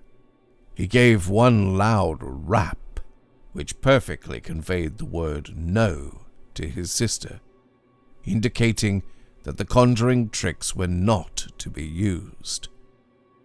Subsequently, if really necessary, he could rap yes to her, and the music and the magic lights would be displayed. Then he began to breathe quickly and in a snorting manner to show that the control was taking possession of him. My brother is going into trance very quickly, said Julia, and there was dead silence. Almost immediately, a clear and shining lucidity spread like sunshine after these days of cloud over Waghorn's brain. Every moment he found himself knowing more and more about this complete stranger who sat with hand touching his. He felt his subconscious brain, which had lately lain befogged and imperceptive, sun itself under the brilliant clarity of illumination that had come to it. And, in the impressive bass in which Mentu was wont to give vent to his revelations, he said, I am here. Mentu is here. He felt the table rocking beneath his hands, which surprised him, since he had exerted no pressure on it, and he supposed that Julia had not understood his signal, and was beginning the conjuring tricks. One hand of his was in hers, and by the pressure of his fingertips he conveyed to her in code, "Don't do it." Instantly she answered back, "I wasn't."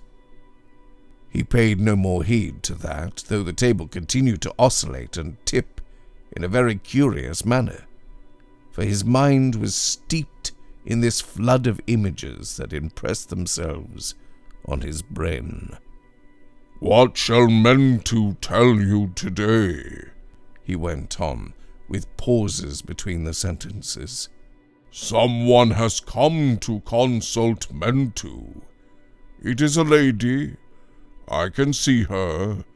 She wears a locket round her neck, below her coat, with a piece of black hair under glass between the gold." He felt a slight jerk from Mrs. Gardner's hand, and in fingertip code said to Julia, "Ask her." Julia whispered across the table, "Is that so?" "Yes," said Mrs. Gardner, and Waghorn heard her take her breath quickly. He just remembered that she was not in mourning, but that made no difference. He knew, not guessing, that Mrs. Gardner wished to know something from the man or woman on whose head that hair once grew, which was contained in the locket that rested unseen below her buttoned jacket. Then the next moment he knew also that this was a man's hair. Thereafter the flood of sun and precise mental impressions poured over him in spate of bright waters. "She wants to know about the boy whose hair is in the locket. He is not a boy now. He is, according to Earth's eyes, a grown man. There is a D. I see a D, not Dick, not David. There is a Y. It is Dennis. Not Saint-Denis, not French. English Dennis. Dennis Bristow." He paused a moment, and heard Mrs. Gardner whisper, "Yes, that is right." Waghorn gave vent to Mentu's jovial laugh. "She says it is right," he said. "How should not Mentu be right? Perhaps Mentu is right too when he says that Dennis is her brother.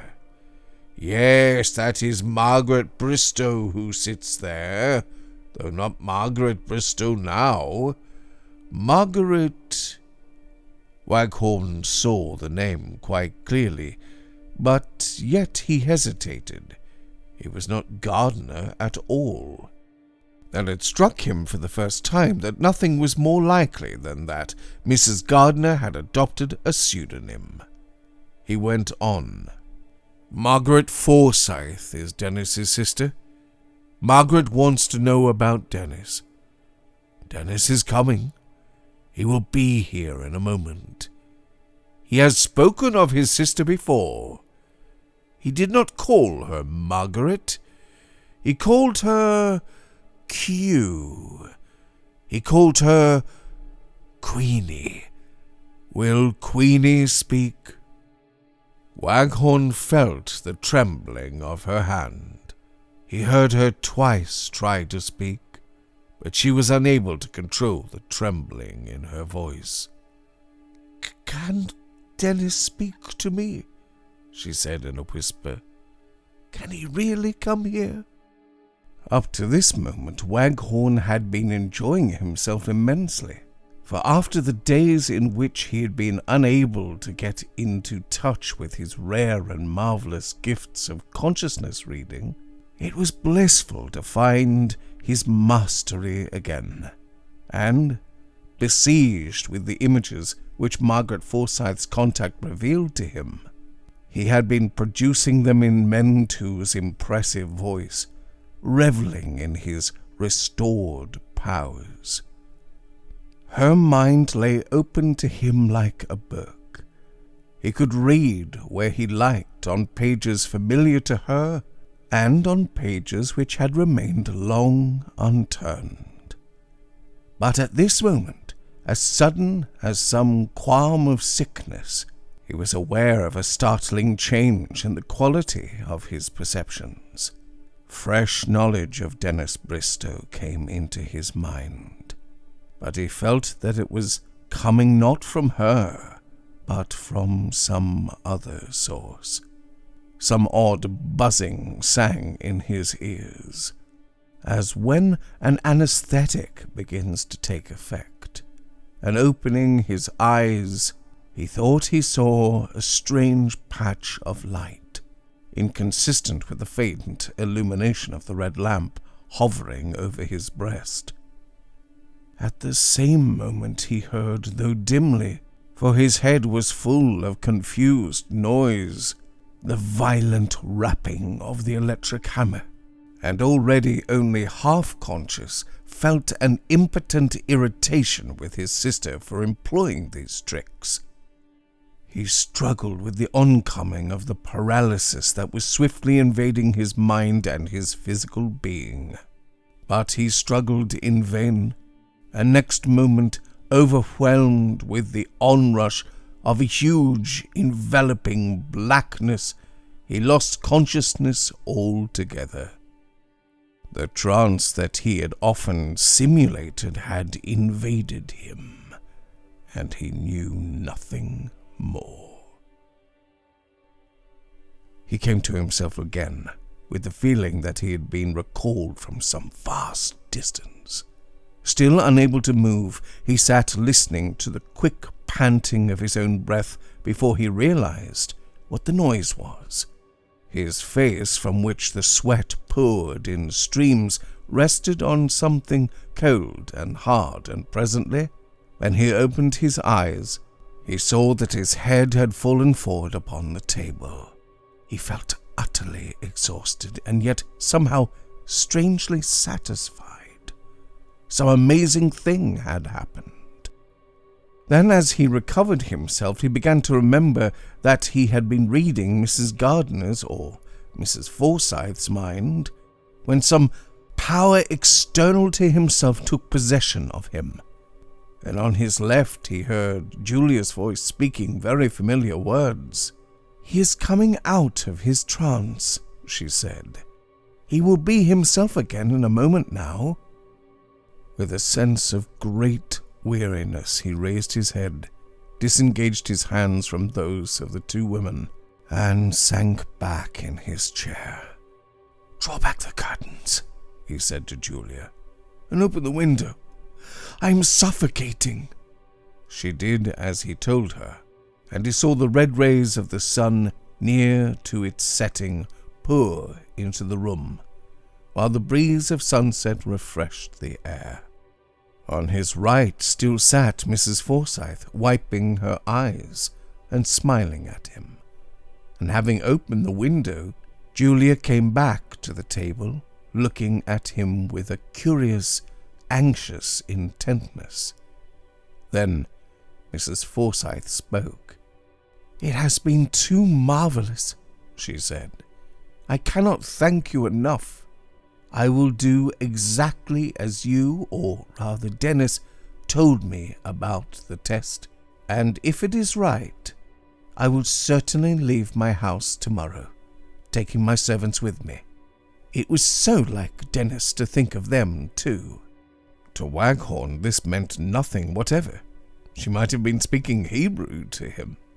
But Julia, as she often did, answered for him. "My brother knows nothing of what happened in his trance," she said. Mrs. Forsyth got up. "I will go straight home," she said. "I feel sure that I shall find just what Dennis described. May I telephone to you about it at once?" "Yes, pray do," said Julia. "We shall be most anxious to hear." Richard got up to show her out, but having regained his feet, he staggered and collapsed into his chair again.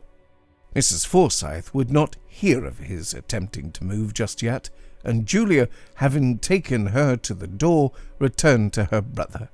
It was usual for him, when the sitting was over, to feign great exhaustion, but the realism of his acting today had almost deceived her into thinking that something not yet experienced in their seances had occurred. Besides, he had said such strange, detailed, and extraordinary things. He was still where she had left him, and there could be no reason, now that they were alone, to keep up this feigned languor. "Dick," she said, "what's the matter? And what happened? I couldn't understand you at all. Why did you say all those things?" He stirred and sat up. "I'm better," he said. "And it is you who have to tell me what happened. I remember up to a certain point, and after that I lost consciousness completely. I remember thinking you were rocking the table, and I told you not to. Yes, but I wasn't rocking it. I thought you were."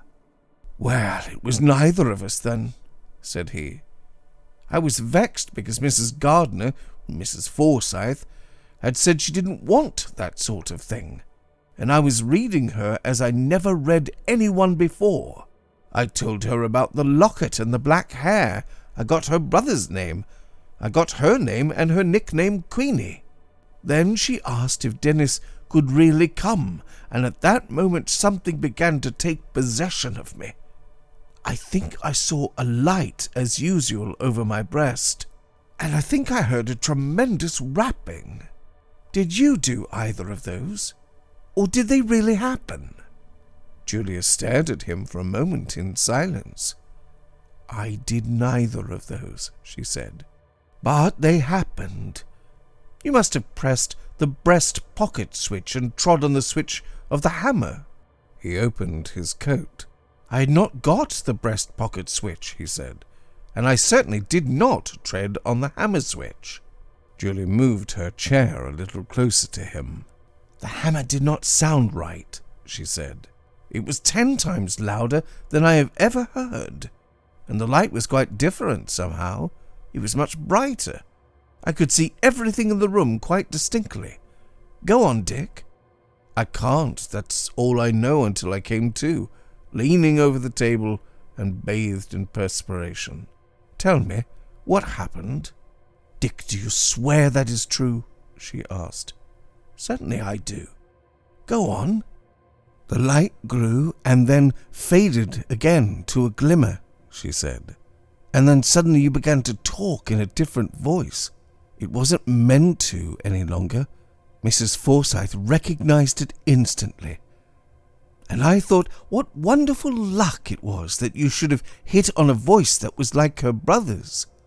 Then it and she had a long talk. It must have lasted half an hour. They reminded each other how Dennis had come to live with her and her husband on their father's death. He was only 18 at the time, and still at school. He was killed in a street accident, being run over by a bicycle 2 days before her birthday. All this was correct, and I thought I never heard you mind reading so clearly and quickly. You hardly paused at all." Julia was silent a moment. "Dick, don't you really know what followed?" she asked. "Not in the smallest degree," he said.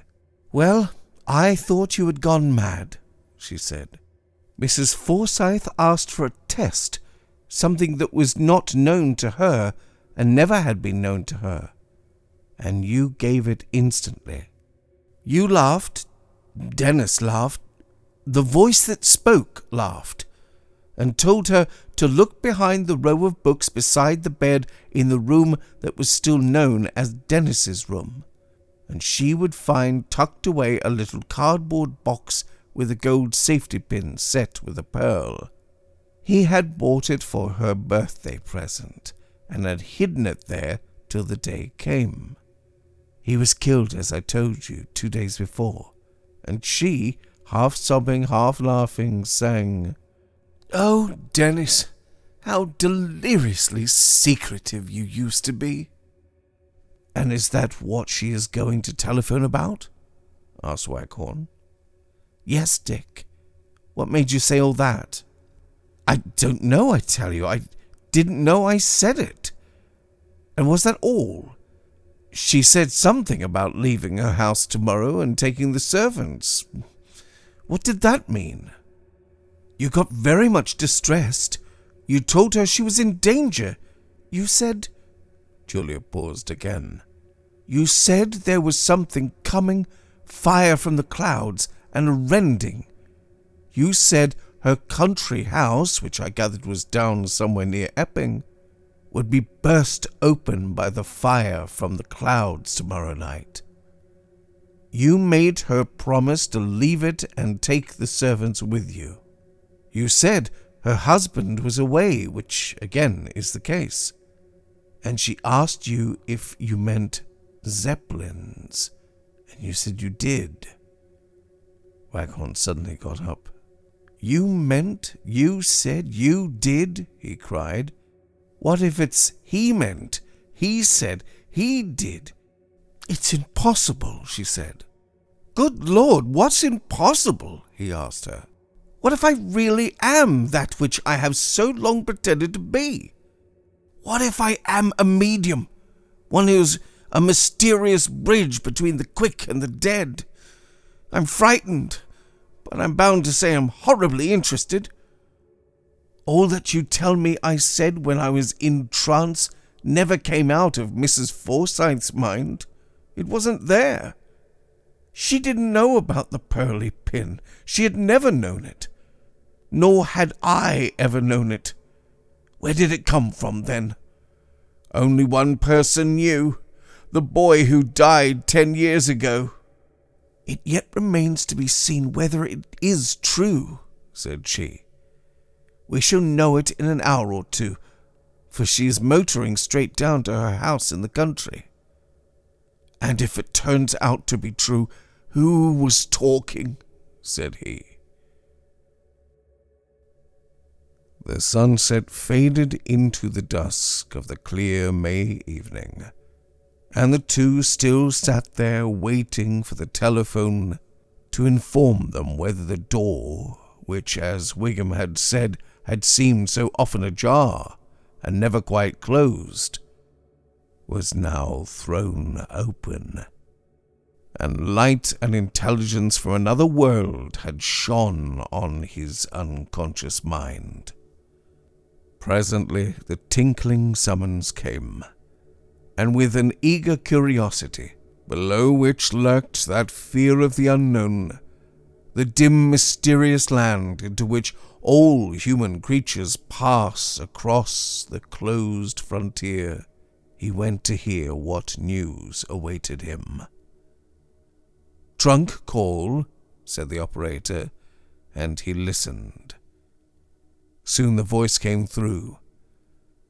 "Mr. Waghorn," it said. "Yes." "I have found the box in exactly the place described. It contained what we have been told it would contain. I shall leave the house, taking all the servants away tomorrow." 2 mornings later, the papers contained news of a Zeppelin raid during the night on certain eastern counties. The details given were vague and meagre, and no names of towns or villages where bombs had been dropped were vouchsafed to the public. But later in the day, private information came to Waghorn that Forsyth Hall near Epping had been completely wrecked. No lives, luckily, were lost, for the house was empty.